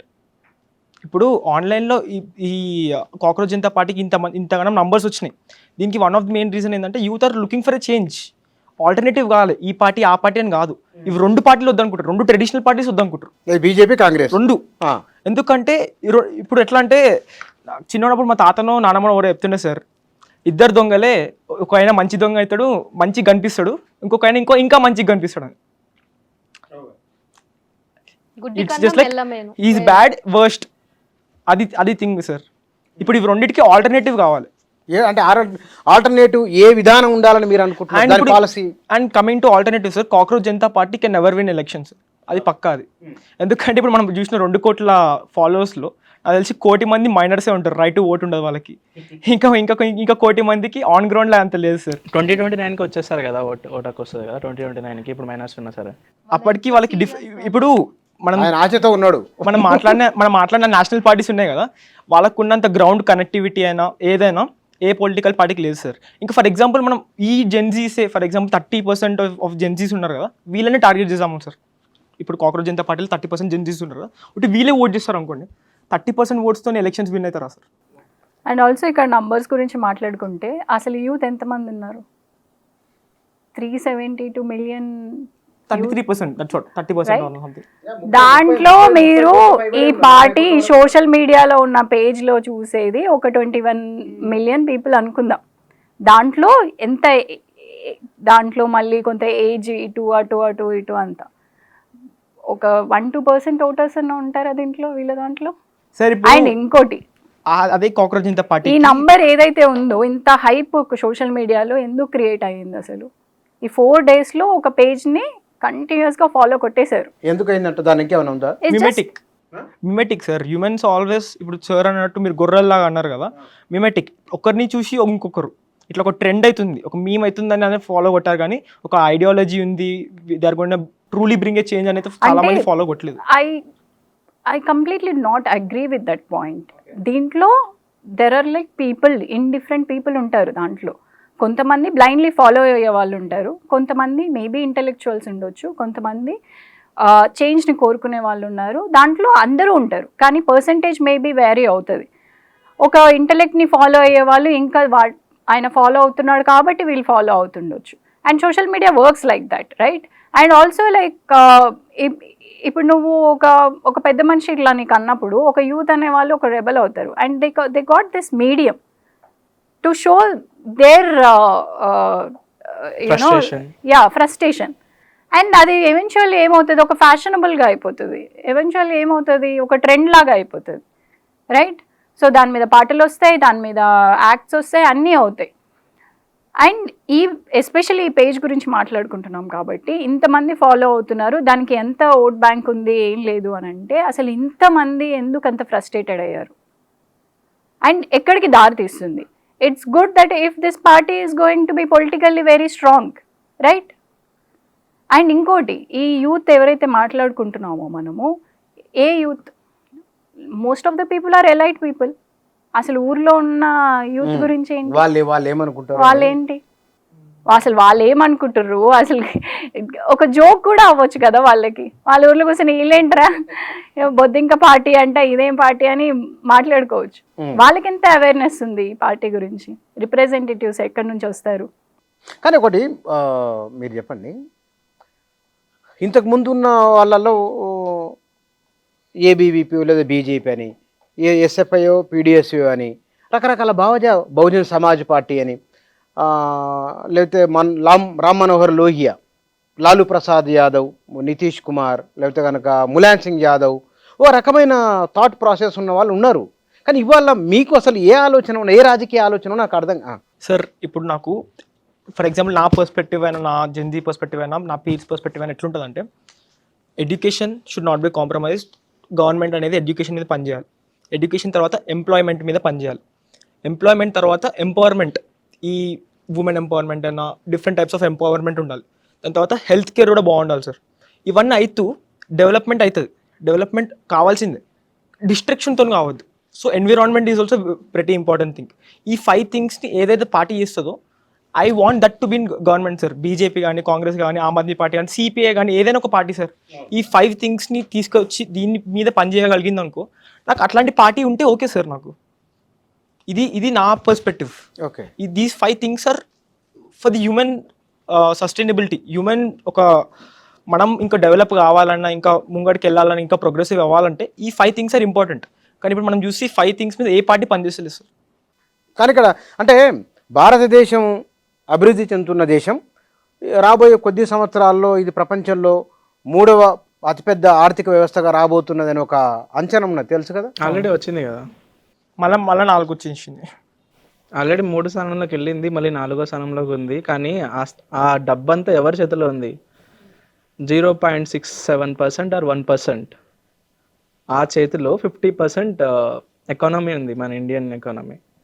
1% జనాభా చేతిలో. About GDP కదా, అదే GDP మొత్తం 1% చేతిలోనే కదా ఉంది. కానీ పెర్ క్యాపిటల్ కూడా కొంచెం ఇంక్రీజ్ Monopoly ఉంది మొత్తం అంతా. Comparing last 20 years and today per capital income of Indians, average Indians increased. We should agree for this. Last 20 years లో ఇంక్రీజ్ అయింది ఓకే, కాకపోతే కంపారేటివ్లీ బయట కంట్రీస్ తో పోల్చుకుంటే parity- మనది ఎంత బ్యాక్వర్డ్ ఉందో చూడాలి కదా. పారిటీ ఉంది ఖచ్చితంగా మనం ఇంక్రీజ్ అవుతాం. మనం అక్కడెక్కడో ఒక మెసేజ్ పెట్టడానికి, ఒక లెటర్ పెట్టడానికి 2-3 రోజులు పోయే రోజు నుంచి ఇప్పటికిప్పుడు నేను మెసేజ్ పెడితే నా ఫ్రెండ్కి ఇన్ఫర్మేషన్ పోతుంది. ఆ రోజుకి వచ్చినాం, ఇంకా కూడా నువ్వు అప్పటికి ఇప్పటికి కొంచెం ఇంక్రీజ్గా అయిందంటే ఎందుకు ఇంక్రీజ్ అయింది? ఎవరికి ఉపయోగపడుతుంది ఆ ఇంక్రిమెంట్? ఇంక్రిమెంట్ ఖచ్చితంగా ఉంటుంది. ఇంక్రిమెంట్ లేకపోతే అసలు నువ్వు బతకడం వేస్ట్, ప్రోగ్రెస్ లేకపోతే. ఇప్పుడు అట్లా అని చెప్పేసి మనం పబ్లిక్ ప్రైవేట్ పార్ట్నర్షిప్స్ మొత్తాన్ని ఆపేసే డెవలప్మెంట్ కాదు కదా. పబ్లిక్ ప్రైవేట్ పార్ట్నర్షిప్ని ఎవరు ఆపాలనుకోవట్లేదు, కానీ మోనోపోలీ ఉండకూడదు కదా. మొత్తం తీసుకుపోయి అదాని అంబానీ చేతిలో పెడితే అది కరెక్ట్. ఇంకా మనుషులు లేరా ఇండియాలో? ఇంకా డబ్బులు లేవా? ఎవరి దగ్గర థాట్స్ లేవా? తెలివి లేదా? ఎందుకు గాంధీ నెహ్రూ ప్రధానమంత్రిగా ఉన్నప్పటి నుంచి ప్రైవేట్ రంగం, ఈ స్ట్రక్చరే ప్రైవేట్ అండ్ గవర్నమెంట్ కదా. ఇది మిశ్రమ ఆర్థిక వ్యవస్థ భారతదేశం. ప్రభుత్వ రంగం ఉంది, ప్రైవేట్ రంగం, రెండు ఉన్నాయి కదా. తను ప్రైవేట్ పబ్లిక్ వద్దనడం లేదు సార్. తను ఏమంటున్నాడు అదే అంటే, వన్ వే అంటున్నాడు ఆయన. నాకు అదే ఇద్దరికి పైసలు ఉన్నాయి, ఇద్దరు ఆల్రెడీ బిజినెస్ చేస్తుంది అని ఏమంటారు అంటే, ఆపర్చునిటీస్ అందరికి ఈక్వల్ గా రావాలి, సో వాళ్ళ ద్వారా రేపు ఆ స్థాయి వరకు వెళ్ళగలగాలి అనే థింగ్ ఆయన అంటున్నాడు. అంతేనా? మొత్తం ఇప్పుడు 100 రూపాయలు ఉంది సార్ నా దగ్గర, మా ఫ్యామిలీ దగ్గర 100 రూపాయలు ఉంది. ఓకే, మా ఫ్యామిలీ దగ్గర 100 రూపాయలు ఉంది. బయట ఫ్యామిలీలు అందరి దగ్గర 30 రూపాయలు ఉన్నాయి. మేము రిచ్ అనుకుంటాం అనుకోండి. మేము అన్నదమ్ములో ఒక 4 ఉన్నాం. ఆ 100 రూపాయలు నా దగ్గర చూస్తే నా దగ్గర 90 రూపాయలు ఉంది, మా అన్నోళ్ళు ముగ్గురు దగ్గర 3.5 ఒకటి దగ్గర 3 రూపాయలు అట్లా ఉంది అనుకోండి. అప్పుడు నేను రిచ్ అయితే మా ఫ్యామిలీ రిచ్చే, నేను రిచ్చే, మా అన్నోళ్ళు వాళ్ళు రిచ్ కాదు. అట్లా ఉంది మన ఇండియన్ పరిస్థితి. ఇండియా రిచ్చే కానీ ఇండియాలో ప్రజలు రిచ్ కాదు. చైనాలో పేదరికం ఉన్నది, అమెరికాలో పేదరికం ఉన్నది, జర్మనీలో పేదరికం ఉన్నది. పేదరికం లేని దేశం అంటూ భూమి ఇదేం లేదు. అందరూ సంపన్నులై అందరి దగ్గర ఏమంటారు ఫార్చునర్ కార్లు ఏం లేవు. అగ్రి. ఇప్పుడు ఇదే అందరి మాట దగ్గర ఇదే మాట fortune కార్లు అవసరం ఇదే లేదు మాట మాకు. సార్, ఇదే మాట. ఇప్పుడు యూఎస్లో ఇట్లాంటి పర్సన్ మనలో ఎవరైనా ఒక బిజినెస్ని స్థాపిస్తామన్నా, ఒక ఆంటర్ప్రినర్షిప్ చేద్దామన్నా, ఒక స్టార్టప్ని పెంచుదామన్నా వాళ్ళకి ఎక్కువ ఆపర్చునిటీస్ గవర్నమెంట్ నుంచి వస్తాయి సార్. ఎక్కువ ఈజీగా వాళ్ళని ఎంకరేజ్ చేస్తారు. అదే మన ఇండియాలో చేయనియరు కదా సార్. అది చేయాల్సింది, అందరికీ ఈక్వల్ ఆపర్చునిటీస్ రావాలి. కానీ ఒక ఆర్గ్యుమెంట్ ఉన్నది బయట, అంటే ఈ తరం ఏమనుకుంటున్నది అనేది నాకు రిజర్వేషన్ల కారణంగా టాలెంట్ బయటికి రావడం లేదు, ఈ రిజర్వేషన్లు పోతేనే దేశం బాగుపడుతుంది. చాలామంది చాలా సందర్భం మీరు కూడా ఎదురైంటుంది కదా మీకు కూడా. ఫస్ట్ క్యాస్ట్ తీసేయమని అంటా నేను. తీసేయండి క్యాస్ట్ అని ఒక వర్డ్ని పక్కకు పెట్టేస్తే ఈ గొడవ ఉండదు కదా. అంత ధైర్యం ఉందా మరి? దాని మీదనే పాలిటిక్స్ జరుపుతున్నారు కదా, అంత ధైర్యం ఉందా? ఇండియాలో డెవలప్మెంట్ ఎక్కడ జరుగుతుంది సార్? ఒక ఆన్సర్ చెప్తారా నాకు? అంటే ఏ సెక్టార్లో ఎక్కువ డెవలప్మెంట్ జరుగుతుంది? ప్రైవేట్ సెక్టార్లోనా, గవర్నమెంట్ సెక్టార్లోనా? దేని ద్వారా జరుగుతుంది? ప్రైవేట్ ద్వారానే కదా. సో ప్రైవేట్లో రిజర్వేషన్ ఉందా మీకు? లేదు. 95 కాదు 96% జాబ్స్ అన్నీ ప్రైవేట్లోనే ఉన్నాయి. ఇండియాలో ఉన్న జాబ్స్ 4% జాబ్స్ గవర్నమెంట్ జాబ్స్ ఉన్నాయి. 2 సంవత్సరాలుగా 3 సంవత్సరాలుగా గవర్నమెంట్ జాబ్లో వదులుతాడు. దాంట్లో ఎంతమందికి వస్తుంది? అంటే ఆ 4% మీదనే ఇండియాలో ఉన్న మెరిట్ అంతా డిపెండ్ అయ్యి ఉందా? కాదు కదా. 96% ఉంది. ఇంకా దాంట్లో ఏం బిగుతున్నారు అప్పర్ కాస్ట్ వాళ్ళంతా? ఉన్నది 14% ఇండియాలో, 15% అప్పర్ కాస్ట్ అంతా. మిగతా 85% మైనారిటీస్, దళిత్స్, ఆదివాసీస్, ఓబీసీలు అందరినీ ఇన్ని సంవత్సరాలుగా ఎక్స్ప్లాయిట్ చేస్తూనే ఉన్నారు. ఇంకా నువ్వు రిజర్వేషన్ అంటున్నావు. మళ్ళీ నీకు దీంట్లో మళ్ళా ఈడబ్ల్యూఎస్ రిజర్వేషన్ ఒకటి ఉంది, 10% రిజర్వేషను. అంటే మీకు రిజర్వేషన్ లేదా అక్కడ? ఓబీసీలకు రిజర్వేషన్ లేదా? ఎంతసేపు ఎస్సీ ఎస్టీలకు రిజర్వేషన్ ఉందంటారే. ఎస్సీ ఎస్టీలో ఎంతమందికి కట్ ఆఫ్లు వస్తున్నాయి, ఎంతమందికి జాబులు వస్తున్నాయి, మేము ఎంతమంది ఉన్నాము, మాకు ఎంతమందికి జాబులు వస్తున్నాయి మీకు తెలుసా? అది లేదు. లోపలికి వెళ్ళినాక మాకు ఏ క్యాడర్లో జాబులు వస్తున్నాయి? ఎక్కడో లోయెస్ట్ క్యాడర్లో జాబులు వచ్చేసి అక్కడ ఇచ్చేస్తారు, మమ్మల్ని పైకి ఎదగనియారు. అక్కడి నుంచి అక్కడ కూడా పైన చూసుకుంటే మొత్తం డామినెంట్ క్యాస్ట్లు ఉంటారు, లేకపోతే బ్రాహ్మణులు ఉంటారు. వాళ్ళు అక్కడి నుంచి పైకి రానియారు. ఎన్ఐటీ ఐఐటీస్లో మాకు సీట్లు వస్తున్నాయి సరే, ఎంతమంది కంటిన్యూ చేస్తున్నాం? ఎంతమంది డ్రాప్అవుట్లు అవుతున్నారు దాంట్లో నుంచి? ఎందుకు డ్రాప్అవుట్ అవుతున్నారు? ఎన్ఐటీ ఐఐటీస్లో ప్రొఫెసర్స్ అంతా 99%, 98% మొత్తం అప్పర్ కాస్ట్ వాళ్ళే. ఎంతమంది ఉన్నారు? 1% ఎస్టీ ఫ్యాకల్టీ ఉన్నారు మొత్తం ఎన్ఐటీ ఐఐటీస్లో. 1.5%, 2% ఏమో 2 to 3% ఏమో ఎస్సీ ఫ్యాకల్టీ ఉన్నారు. ఈ ఫ్యాకల్టీ మొత్తం మళ్ళీ ఈ ఫ్యాకల్టీ మొత్తం మాటింటేనే వాళ్ళు అక్కడ సస్టైన్ అవ్వగలుగుతారు. లేదంటే వీళ్ళ మీద కూడా కాస్ట్ డిస్క్రిమినేషన్ జరుగుతుంది, వీళ్ళ మీద కూడా అలిగేషన్స్ అవి వేసి వీళ్ళని కూడా జాబ్లో తీసేస్తారు. సో వీళ్ళు వాళ్ళకి సపోర్ట్ చేయలేరు. ఫ్యాకల్టీ నుంచి వీళ్ళకి డిస్క్రిమినేషన్ ఫేస్ అవుతుంది. మళ్ళీ అక్కడ ఉన్న స్టూడెంట్స్ కూడా ఎస్సీయా నువ్వు జనరల్, వాడు మార్కులు వచ్చినా సరే వాడు కోటా మీద వచ్చినాడని చెప్పేసి అనేస్తారు. ఎంతమందికి వస్తున్నాయి సీట్లు అది తెలియదు. ఇది ఎట్లుందంటే మింగలేక మంగళవారం అన్నట్టు ఉంది. ఇంకోటి నువ్వు బేసిక్, చేయలేవు అంతే. ఇప్పుడు ఇంతమందిలో కూడా ఇంటర్వ్యూకి వెళ్ళినప్పుడు ఏం చూస్తున్నారు? కమ్యూనికేషన్. నువ్వు ఎట్లా కమ్యూనికేషన్ యాక్చువల్లీ జస్టిఫై అవుతుంది ఇక్కడ? నేను ఒక గవర్నమెంట్ స్కూల్లో చదువుకున్నా, ఈయన ఒక మంచి ఇంటర్నేషనల్ స్కూల్లో చదువుకున్నాడు. సో అట్లా ఇట్లా పడి నాకున్న కొంచెం రిజర్వేషన్ తోటే సరే నేను ప్రివిలేజ్గా తీసుకుంటున్నా దాన్ని. ఇప్పటికి వెళ్ళిన ఇంటర్వ్యూ వరకు వెళ్ళా. అక్కడ బేసికల్గా ఎవరికి వస్తుంది అంటే నువ్వు 100 మార్కులు వచ్చాయా, నువ్వు ఇంత ఇంటలెక్టువా, అంత ఇంటలెక్టుగా కాదు, నీకు భాష వచ్చా ఇంగ్లీష్ది. ఈయనకి సూపర్గా వస్తుంది, నాకు ఎన్ని భయాలు ఉంటాయి. ఫస్ట్ ఆఫ్ ఆల్ ఆ రూమ్లోకి వెళ్ళడానికి ఎన్ని భయాలు ఉంటాయి. ఆయన ఓవర్టేక్ చేసి మాట్లాడగలుగుతాడు, కానీ నేను మాట్లాడగలనా? అన్ని భయాలే ఉంటాయి కదా నాకు.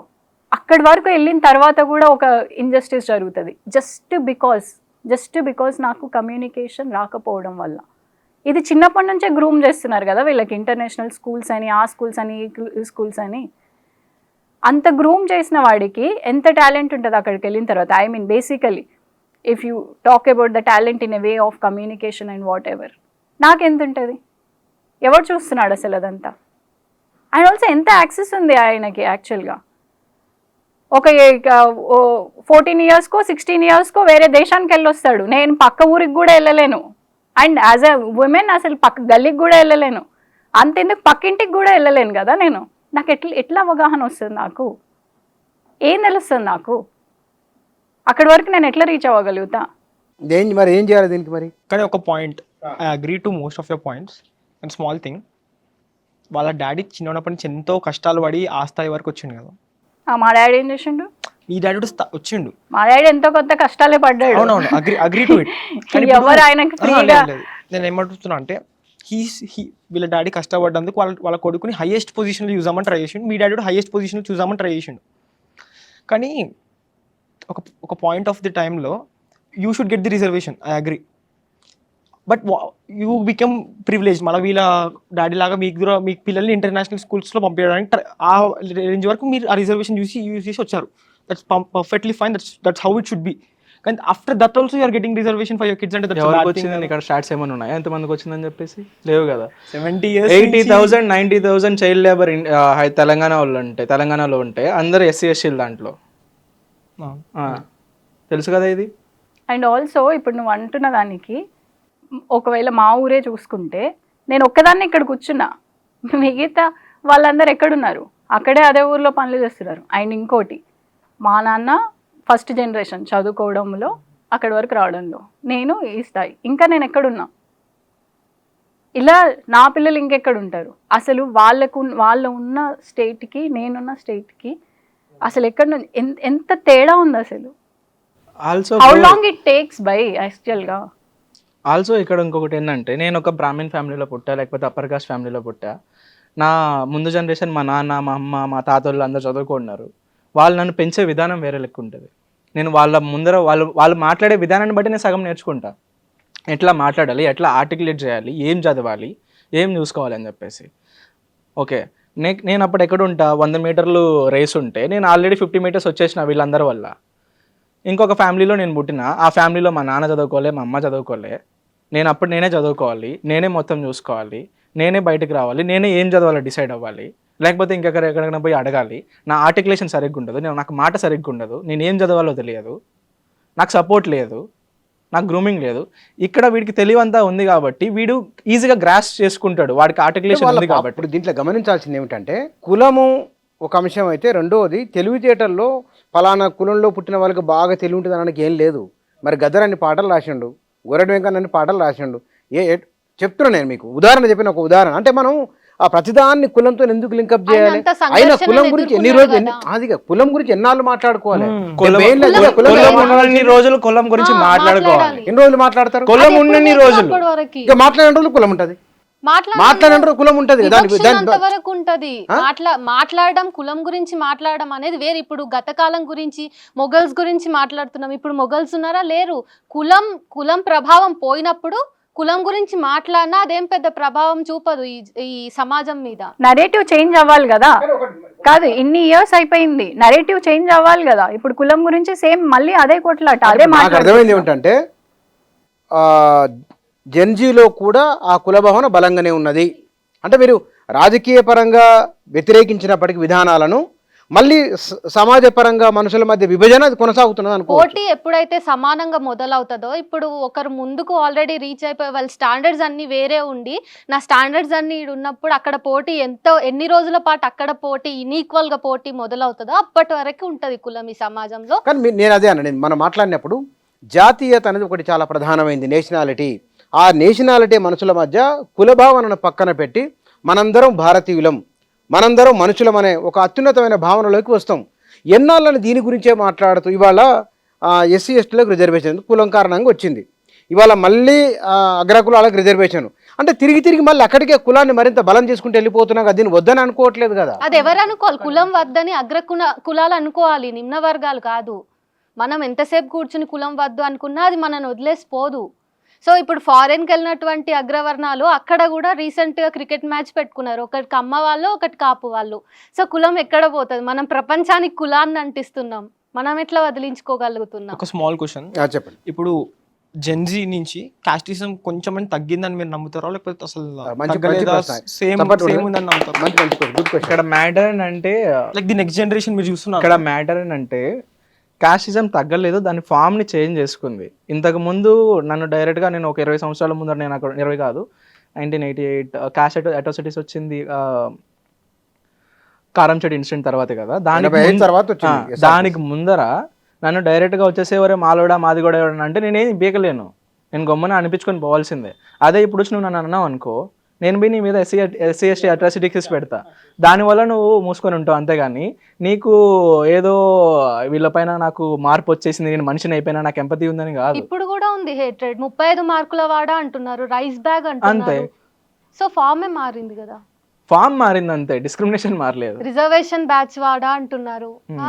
నా క్వశ్చన్ ఏముందంటే ఇప్పుడు 70 years of reservation, 70 years of resistance against caste and కొంచెం ఎడ్యుకేటెడ్ 70 years of resistance కాదు, ఇంకా ఎక్కువ. Sorry for the numbers.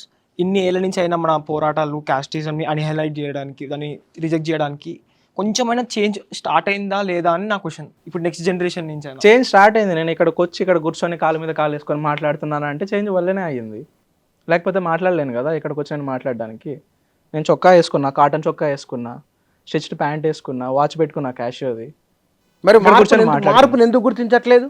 గుర్తిస్తేనే కదా చెప్పిన మార్పును ఇప్పుడు ఒకటి మన మైండ్ సెట్ ఎట్లా ఉంటుందో మన మైండ్ సెట్ బట్టి మన మాట మాకు అర్హత లేదా ఇవన్నీ ఇవన్నీ మేము పొందడానికి? ఇదేమైనా మళ్ళీ ఏమన్నంటే మరి ఇట్లా తిరుగుతారు. మరి ఇదేమైనా దాతృత్వమా? మేము మంచి బట్టలు మునుపటి ఒక 70 ఏళ్ల కింద కంటే ఇవాళ సమాజం మారింది. కాదు, నా బేసిక్ హక్ అది.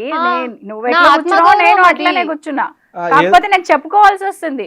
ఏదో మీరు ఇచ్చేసినట్టు ఇక్కడ ఇందాక అజయ్ మాట్లాడిన దాంట్లో ఒకటి ఫామ్ చేంజ్ అయింది అన్నప్పుడు ఎంత వరకు చేంజ్ అయిందంటే,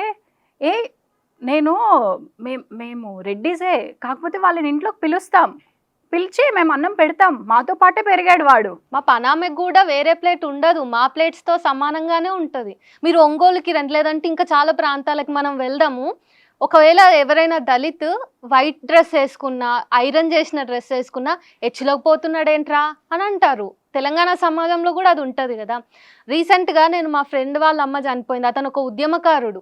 వాళ్ళ అమ్మ లాస్ట్ రైడ్స్కి వెళ్ళినప్పుడు ఆమె దేహాన్ని తీసుకెళ్ళిన తర్వాత ఆ గ్రామంలో అందరూ మాలోడి తల్లి చచ్చిపోయింది అని చెప్పేసి వాకిళ్ళు కడుగుతున్నారు. సో ఇదంతా ఉన్నట్టే కదా. ఇంకా గుళ్ళు కూడా ఉన్నాయి, సపరేట్ గుళ్ళు మొన్న జరిగింది గుళ్ళకి సంబంధించి. గుళ్ళు లాకెందుకు, సపరేట్ చర్చిలే ఉన్నాయి, కాస్ట్ చర్చిలు. Small solution. ఇప్పుడు ఫర్ ఎగ్జాంపుల్ ఇప్పుడు చాలా మంది సొల్యూషన్స్ అంటారు కదా, నేను అన్నింటినీ కలిసి చెప్తామని ట్రై చేస్తున్నాను. అది అయితే చేంజ్ అవుతుందా లేదా అని. ఫర్ ఎగ్జాంపుల్ కొంతమంది ఇంటర్ క్యాస్ట్ మ్యారేజెస్ అంటారు, that's one of the solution. ఇంకోటి లైక్ కుల సంఘాలు అవన్నీ ఉంటాయి కదా, అవన్నింటిని మొత్తానికి డిమాలిష్ చేసి there is nothing call caste in the birth certificate, there is nothing call caste in school records or anything, అదొకటి డిమాలిష్ చేసేసి ఇంకా ఓన్లీ రిజర్వేషన్ ఓన్లీ అక్కడికి వచ్చి ఉట్టి there the caste should be used and nowhere else. For example పూర్తి పేర్లనైనా ఎక్కడైనా caste అనే థింగ్ ని మనం బయటికి తీసుకురాకపోతే do you think the change will happen through inter caste marriages and all of this? అట్లా తీసేయడం కాదు, ఫస్ట్ ఆఫ్ ఆల్ ప్రిపరేషన్ ఉంటుంది ఒకటి. బిఫోర్ కంపెన్సేషన్ ఏంటి, అసలు ఇప్పుడు వరకు జరిగిన దానికి ఏంటి, ఇవన్నీ చూసుకోవాలి. పవన్, నేను ఇప్పుడు మీరే రాజకీయ నాయకులైతే, ఎమ్మెల్యేనో ముఖ్యమంత్రో ప్రధానమంత్రో ఒకవేళ అయితే కనుక ఈ దేశంలో మీరు మౌలికంగా ఏ మార్పు రావాలని, ఏ మార్పు తీసుకొచ్చే ప్రయత్నం చేస్తారు? బిఫోర్ దట్ అజయ్ ఏదో ఆ పాయింట్ గురించి చెప్పాలనుకున్నాడు. కాస్ట్ అనే పదం ఇండియాలో తెలియక ముందే కాస్ట్ ఉంది ఇండియాలో.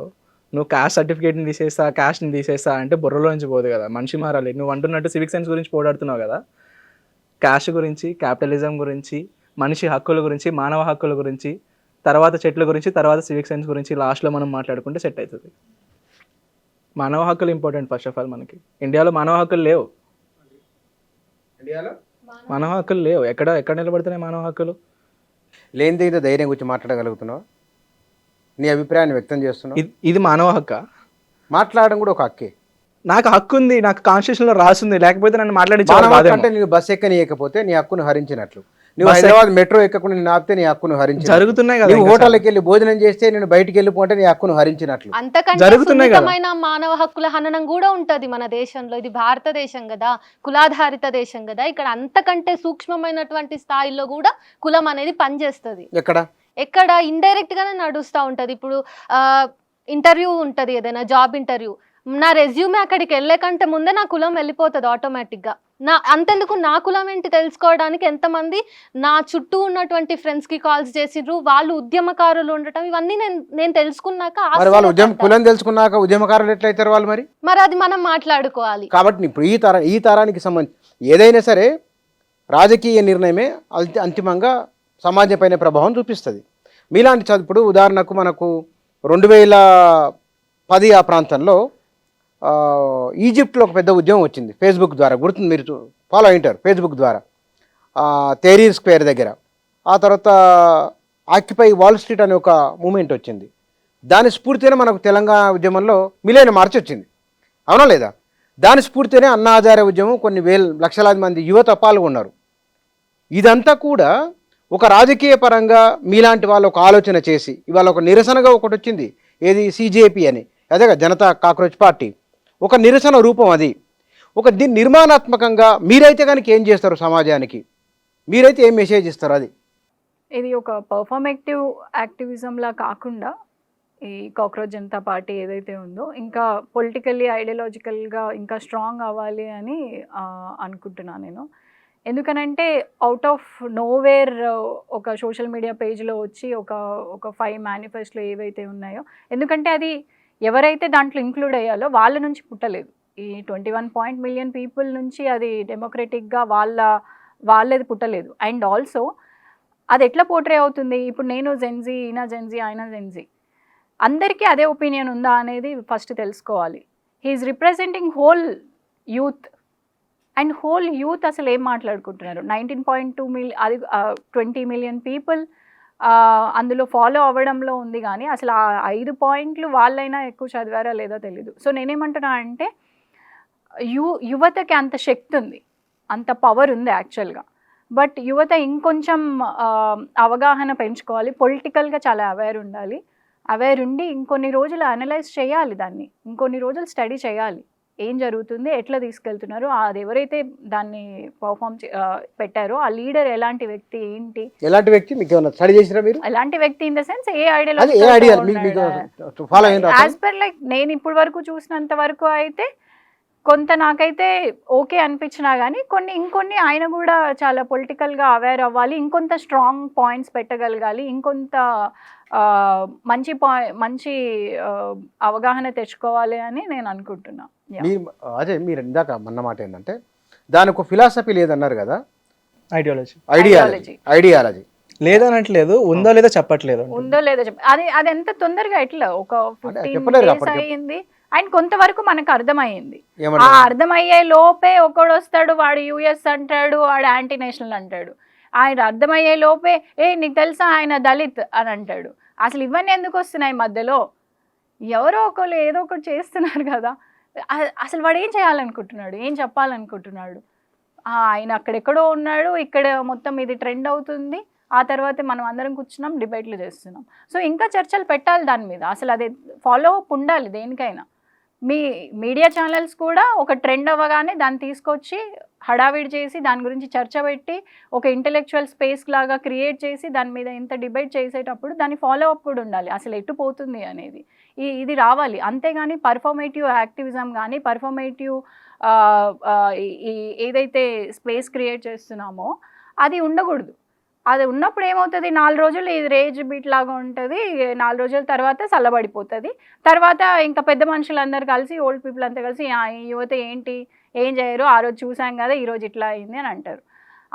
అదే కాకుండా నేనేం చెప్పాలనుకుంటున్నా అంటే డోంట్ అండర్ ఎస్టిమేట్, ఎవరిని అండర్ ఎస్టిమేట్ చేయకూడదు. ఏదంటే అది అంటాం, ఏదంటే అది తీసుకుంటారని కూడా కాదు. ఇందాక నేను ఒక ఇంపార్టెంట్ పాయింట్ చెప్దాం అనుకున్నా ఇక్కడ, ఎస్పెషలీ అబౌట్ దిస్ థింగ్. ఈ అధికారంలో ఉన్న వాళ్ళు రెచ్చగొట్టేలాగా మాట్లాడి మళ్ళీ ఇటు సైడ్ ఉన్న వాళ్ళు కొంచెం రెచ్చిపోయేసరికి మళ్ళీ వీళ్ళకి ఏం లేదు అని అంటారు. అంతెందుకు మన సీఎం రేవంత్ రెడ్డి పోరాటాలు చేస్తున్న వాళ్ళ గురించి, లేకపోతే ఎవరైతే మాట్లాడుతున్నారో వాళ్ళ గురించి తొక్కేస్తా తంతా అని మాట్లాడతారు. అసలు నువ్వు ఏం చెప్పాలనుకుంటున్నావు? నిన్ను ఫాలో అయ్యే వాళ్ళకి ఏం చెప్పాలనుకుంటున్నావు? తొక్కేస్తా అనడం అనేది అసలు ఎంత వల్నరబుల్గా ఉంది. అది అసలు నువ్వు వాయిలెన్స్ని ఎట్లా నీ నుంచే క్రియేట్ చేస్తున్నావు? వాయిలెన్స్ క్రియేట్ చేసి వీళ్ళు వాయిలెంట్ ఉన్నారు, యువతకి అవగాహన లేదు అనడం, దాని మీద చర్చలు పెట్టడం ఎంతవరకు కరెక్ట్? వాళ్ళని పిలవండి, వాళ్ళని పిలిచి చర్చలు. వాళ్ళు రారు కదా. అసలు ఎప్పుడో చర్చలు ఎందుకు ఇలా జరుగుతున్నాయి? ఎవడైతే అన్నాడో, ఎవరైతే అంటున్నారో వాళ్ళతో ఎందుకు చర్చలు జరగట్లేదు? అంటే వాళ్ళు అందుబాటులో లేరు, ఒకటి. రెండు, మనం అందుబాటులో ఒకవేళ లేరు కాదు, వాళ్ళు వాళ్ళు వినేటట్టు రారు. మనం మాట్లాడాలి. మన చేతులు ఉన్నది ఏమిటి? వాళ్ళు వినేటట్లుగా, వాళ్ళకు రీచ్ అయ్యేటట్టు మనం మాట్లాడగలిగాం, అంతకుమించి చేయగలిగాం. అదే అంటున్నా, ఎవరైతే ఓట్లు వేసారో, ఎవరైతే వాళ్ళని అక్కడ కూర్చోబెట్టారో వాళ్ళనే నువ్వు ఇంత హేళన చేసినప్పుడు వాళ్ళు రియాక్ట్ అవ్వకపోతే ఏం చేస్తారు? కానీ మీరు ఒక మాట అన్నారు ఇందాక, ప్రజలకు చైతన్యం లేదు అని అన్నారు. నిజమైన చైతన్యం లేదా ప్రజలకు? ఓటర్స్కి అంత చైతన్యం ఎక్కడ ఉంటుంది? ఎమోషనల్గానే కనెక్ట్ అవుతారు కదా. మనది ఇండియా, కల్చరల్లీ చాలా రిచ్. 77లో ఇందిరాగాంధీ ఇదే మాట అన్నారు, భారతదేశంలో ప్రజాస్వామ్యం ఎదగలేదు, ప్రజలకు చైతన్యం లేదు అని. ఆ ఎన్నికల్లో ఆమె ఓడిపోయారు. ఎందుకంటే ఎమర్జెన్సీ పెట్టారు కాబట్టి ఓడిపోయారు. అంటే చైతన్యం లేనప్పుడు అది ఫాలో కాకూడదు కదా. వారి చైతన్యం లేదనంటే ఇప్పుడు చైతన్యం నిజంగానే ప్రజలకు చైతన్యం లేకుంటే కనుక ఢిల్లీలో ఆమ్ ఆద్మీ పార్టీ ఎట్లా గెలుస్తుంది? వాళ్ళు మూసలు వెళ్ళిపోవాలి కదా. తమిళనాడులో విజయ్ ఎట్లా గెలుస్తాడు? ₹1 సింగిల్ ఎంపీ ఖర్చు పెట్టకుండా. ఫర్ ఎ బిట్ కరెక్షన్, నేను ఏమన్నా అంటే ఇంకా చైతన్యం ఎడ్యుకేట్ అవ్వాలి, ఎడ్యుకేట్ అవ్వట్లేదు, అండ్ రైట్ వేలో ఎడ్యుకేట్ అవ్వట్లేదు, అండ్ దానికి మనం కూడా చేయాలి. ఇప్పుడు మనం ఎట్లయితే అర్థం రైట్ వేలో అంటే ఏది రైట్ వే? ఇట్లా ఏది పడితే అది కాకుండా నువ్వు కరెక్ట్ చర్చలు పెట్టి, ఇప్పుడు ఎట్లా పెట్టామో అట్లా పెడితే చూసే వాళ్ళు కూడా ఉంటారు. అట్లా కాకుండా మీరు మధ్యలో చెప్పు, నువ్వెందుకు జై శ్రీరామ్ అనవు, నువ్వేంటమ్మా ఏంటది భారత్ మాతకి జై అనవు అనే దాంట్లో ఇప్పుడు నేను చెప్తున్నా ఖచ్చితంగా ఇది అయిపోయాక ఇదే బయట ఇన్స్టాగ్రామ్లో అన్నిట్లో ఇదే స్క్రోల్ అవుతుంది. ఇంత మాట్లాడిన తర్వాత, ఇన్ని పాయింట్స్ వచ్చిన తర్వాత, చాలా మంచి మంచి పాయింట్సే కదా మాట్లాడిరండి, అది రాదు. మీరు ఒక్క క్వశ్చన్ అది బంద్ చేయండి. ఎందుకు అడుగుతున్నారు అసలు ఈ జై శ్రీరామ్ ఏంటి అసలు? అది నువ్వు దాని మీద నీ టీఆర్పీ ఉన్నప్పుడు, నువ్వు అదే అడుగుతున్నప్పుడు, అదే ప్రజలు చూస్తున్నప్పుడు, అదే నువ్వు మనం ఒక డిబేట్ క్రియేట్ చేస్తున్నాం కదా ప్రజలలో. దానికి ఆపోజిట్ నరేషన్ ఏంటి? ఇప్పుడు మేము మాట్లాడుతున్న వాళ్ళందరం యాంటీ నేషనల్ అయిపోవాలి. మీరు బాగా నరేషన్ అన్నారు కదా. భారత రాజకీయాలలో మనం 52 ఎన్నికల నుంచి లేదా స్వతంత్రోద్యమ కాలం నుంచి స్వదేశీ అనేది ఆనాడు విదేశీ వస్తు బహిష్కరణ, అదొక నరేషన్. ఈ దేశంలో అవినీతి పోవాలి, అదొక నరేషన్. ఈ దేశంలో దళితులు అధికారంలోకి రావాలి, ఒక నరేషన్. ఒక్కొక్క సందర్భంలో ఒక్కొక్క నరేషన్ బిల్డప్ అవుతూ ఉంటుంది. ఇవాళ మీరు కొత్త తరం ఉన్నారు కదా, మీ నరేషన్ ఏమిటి? పక్క వారిని విమర్శించడం ఓకే, ఇవాళ మీకో నరేషన్ ఉండాలి కదా. మనిషిని మనిషిలాగా చూడాలి, మనిషిలాగా బతకాలి. బిఫోర్ ఆన్సరింగ్ దట్, దానికి కూడా ఆన్సర్ ఉంది. అన్న ఇందాక ఒక పాయింట్ అన్నాడు, like first human rights, first different aspects, తర్వాత లాస్ట్కి సివిక్ సెన్స్ రావాలన్నారు కదా. లేదు, ఇవన్నిటితోనే సివిక్ సెన్స్ వస్తుంది అంటున్నా. యా, సో నా పర్స్పెక్టివ్ ఏంటంటే సివిక్ సెన్స్ అనేది ప్రజలకు ఉందనుకో, ఈ 50% ప్రాబ్లమ్సే ఉండవు. ఎందుకంటే సివిక్ సెన్స్ అంటే నార్మల్గా మనం సివిక్ సెన్స్ అంటే అది ఇది మొత్తం గ్లోరిఫికేషన్ అయిపోయింది ఇన్స్టాగ్రామ్లో అక్కడ ఇక్కడ. సివిక్ సెన్స్ అంటే మనం ఒక సొసైటీలో బతుకుతున్నాం అనుకో, మనతో పాటు చాలామంది బతుకుతారు, వాళ్ళతో పాటు కోలివై బతకాలి. కొన్ని రూల్స్, రెగ్యులేషన్స్, లాస్ ఉంటాయి. We need to follow those rules, regulations లో మనం చేసే యాక్టివిటీస్. నువ్వు సివిక్ సెన్స్ అన్నప్పుడల్లా నాకు ఒక ప్రాబ్లం క్రియేట్ అవుతుంది. సివిక్ సెన్స్ అన్న తర్వాత అర్థం చేసుకునే ఆడియన్స్ కావచ్చు, చూసే ప్రజలకి సివిక్ సెన్స్ అనగానే ఎవరు దీనికి కారణం అన్నప్పుడు చూసేదంతా ఒక లోవర్ క్లాస్ పీపుల్, ఒక లోవర్ క్లాస్ కమ్యూనిటీ. ఎవడరా చెత్తబడేస్తున్నాడు అని అంటే ఎవరు రోడ్డు మీద లేం వెళ్ళేవాడు, ఎవరికి కార్లలో వెళ్ళేవాడి గురించి సివిక్ సెన్స్ అనగానే so that narration should be changed. Agree. The thing ఏంటంటే again coming to the point, ఇప్పుడు సివిక్ సెన్స్ అనేది ఈ ప్రాబ్లమ్ ఫిక్స్ చేసినాం అనుకో, అప్పర్ క్యాస్ట్ లోవర్ క్యాస్ట్ని ఎందుకు చూస్తుంది అట్లా? తప్పు కదా అది. వాళ్ళకి సెన్స్ లేదు. Why is the casteism happening? వాళ్ళకి ఒక మనిషిని మనిషి లెక్క చూడలేకపోతున్నారు, వాళ్ళు ఆ ఎంపతి లేదు వాళ్ళకి. అది ఎప్పుడు వాళ్ళకి చూడలేదు కదా. సెన్స్ లేదు అనకంటే సెన్స్ ఉంది, ఆ సెన్స్ ని వాళ్ళు బ్యాడ్ వేలో యూస్ చేసుకుంటున్నారు. అండ్ ఎంపతి లేదు. ఎంపతి లేదు, Yeah, సోషల్ sense రెస్పాన్సిబిలిటీ అన్నారు. లేదు. ఆయన దాన్ని చాలా సామాజిక బాధ్యత ఫీల్ అవుతున్నారు, బాధతో అంటున్నారు అది. అండ్ వన్ మోర్ థింగ్ ఏంటంటే ఇప్పుడు చాలా మందికి అక్కడన్నట్టు underprivileged people like lower caste people generate more waste, ఎక్కడ పడితే అక్కడ చెత్త పడుస్తారు అంటారు కదా, అది యాక్చువల్లీ తప్పు. ఇప్పుడు మనం చూసినాం అనుకో, మన హైదరాబాద్ సిటీలోనే గచ్చిబౌలి, డిఎల్ఎఫ్ అట్లాంటి ఏరియాస్కి వెళ్ళాం అనుకో, ఎడ్యుకేటెడ్ యూత్ ఉంటారు, లిటరేట్ యూత్ ఉంటారు.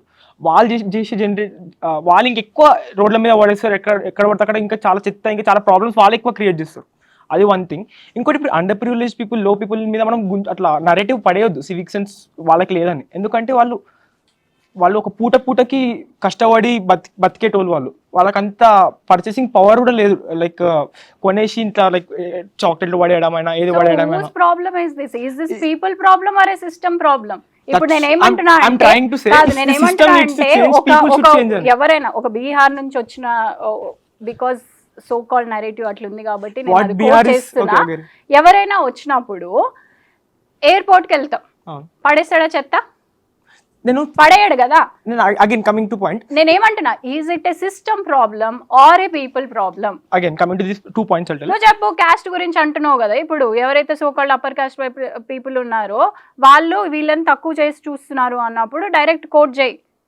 కానీ ఈ నరేటివ్ వల్ల ఏమవుతుంది అది అంటే that is wrong narrative being built that we need to change అంటున్నా. అది ఇప్పుడు ఎట్లా చేంజ్ చేస్తారు? అదే దాన్ని సివిక్ సెన్స్ అంటారు. ఇప్పుడు దాన్ని మార్చప్పుడు దీన్ని కోట్ చేయడం ఎందుకు సివిక్స్ అని? కాషిజం ని కాషిజమే అను, మళ్ళీ సివిక్ సెన్స్ ఎందుకు? Again, coming to అంటే కాషిజం అంటే మీకు ఏమైనా నొప్పి వస్తుందా? లేదు కదా. సివిక్ సెన్స్ ఎవరు offend నేను ఏమంటున్నా అంటే మీకు అంటే చాలా విషయాలను కలుపుకొని చెప్తున్నాడు పాయింట్ ఆయన. అర్థం కాలేదు. ఇప్పుడు సివిక్ సెన్స్ అంటే చాలా విషయాలు, ఇప్పుడు ఎవరైనా సరే చాలా విషయాలు అంటున్నారు కదా, ఎవరు నలిగిపోతున్నారు సార్? అక్క నేను ఒక మాట అసలు పీపుల్ అరే నలిగిపోయే వాళ్ళ పక్షాననే ఆయన సానుభూతితో ఉన్నాడు ఆయన. అక్క ఒక నిమిషం అక్క ఒక నిమిషం. నేను ఏమంటున్నానంటే సివిక్ సెన్స్ అంటే మనం ముట్టి చెత్త పడేయడం లేకపోతే ఇట్లా క్యాస్టిజం అనేది కాదక్క. ఇంకా చాలా ఆస్పెక్ట్స్ ఉన్నాయి సివిక్ సెన్స్. ఇప్పుడు ఒక పర్సన్ సెక్స్ ఎడ్యుకేషన్ లేదంటాడో he doesn't having civic sense అని. ఇదంతా నీకు అర్థమవుతుంది, ఈడ కూర్చున్న నాకు లేకపోతే ఇంకెవరికైనా అడగండి.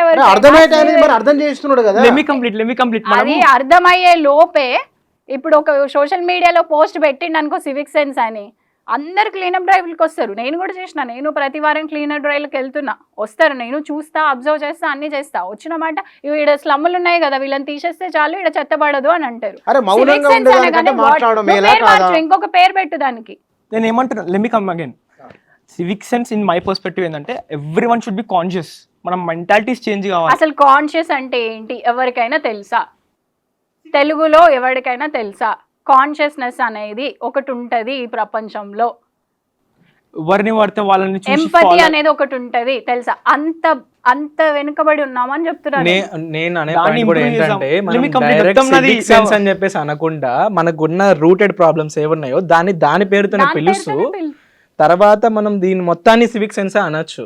మనం స్టార్టింగే మనం తీసుకొచ్చేసి కాషిజం, ఇది కాషిజం, కమ్యూనిజం సివిక్ సెన్స్ తో పోతాయి అంటే మీ పాయింట్స్ అర్థమైంది. నా పాయింట్ చాలా కోటెడ్. నా point I'm not able to articulate perfectly. నేనేమంటున్నా అంటే మనం ఒక కాన్షియస్నెస్ అనేది అందరు హ్యూమన్ బీయింగ్స్ లో రాగలిగినాం అనుకో, వాళ్ళ మెంటాలిటీ చేంజ్ చేయగలిగినాం అనుకో, మైండ్ సెట్ చేంజ్ చేయగలిగినాం, ఒక బిహేవియరల్ చేంజ్ తీసుకొచ్చినాం అనుకో. అయితే పవన్, ఏమంటున్నా అంటే నువ్వు క్లీనప్ డ్రైవ్ లకు పిలుస్తావు కదా, ఏం చెప్తావు?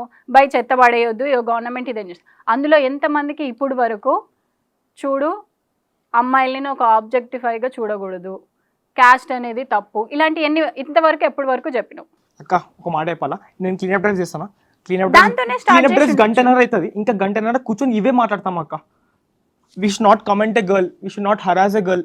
ఇప్పుడు ఆన్లైన్లో ఇట్లా వాళ్ళకి కమెంట్ చేయడమైనా, బయట పోయేటప్పుడు వాళ్ళ మీద ఒక హరాస్మెంట్ చేయడమైనా, ఇవన్నిటి గురించి this is all civic senses అక్క. ఫర్ ఎగ్జాంపుల్ నేనేం నమ్ముతానంటే మా future generation or some generation was judged by education or something, ఒక పర్సన్ ఎట్లాంటి వాడు అని చెప్పేసి తర్వాత స్కిల్స్ జడ్జ్ చేస్తారు. నా జనరేషన్ నుంచి ఎట్లా కావాలంటే they should be judged on civic senses. వీనికి ఎంత సెన్స్ ఉంది, వీడు ఎట్లాంటోడు అనే థింగ్ని సివిక్ సెన్సెస్ వానికి ఎంత ఉంది అని జడ్జ్ చేయగలగాలి. సివిక్ సెన్స్ కూడా education again. Okay, educated people కి సివిక్ సెన్స్ ఉంది అంటున్నావు, లేదు వాళ్ళకి. సి ఎడ్యుకేషన్, లిటరసీ వేరే, ఎడ్యుకేషన్ వేరే. ఓకే, ఎడ్యుకేషన్ అంటే ఇప్పుడు నువ్వు ఒక మనిషికి సివిక్ సెన్స్ లేదని చెప్పేసి నువ్వు వాడిని జడ్జ్ చేసినావు అంటే వాడి కండిషన్స్ ఏంటి, వాడికి నువ్వు నేర్పించడానికి చూడాలి కానీ జడ్జ్ చేయకూడదు వాడిని.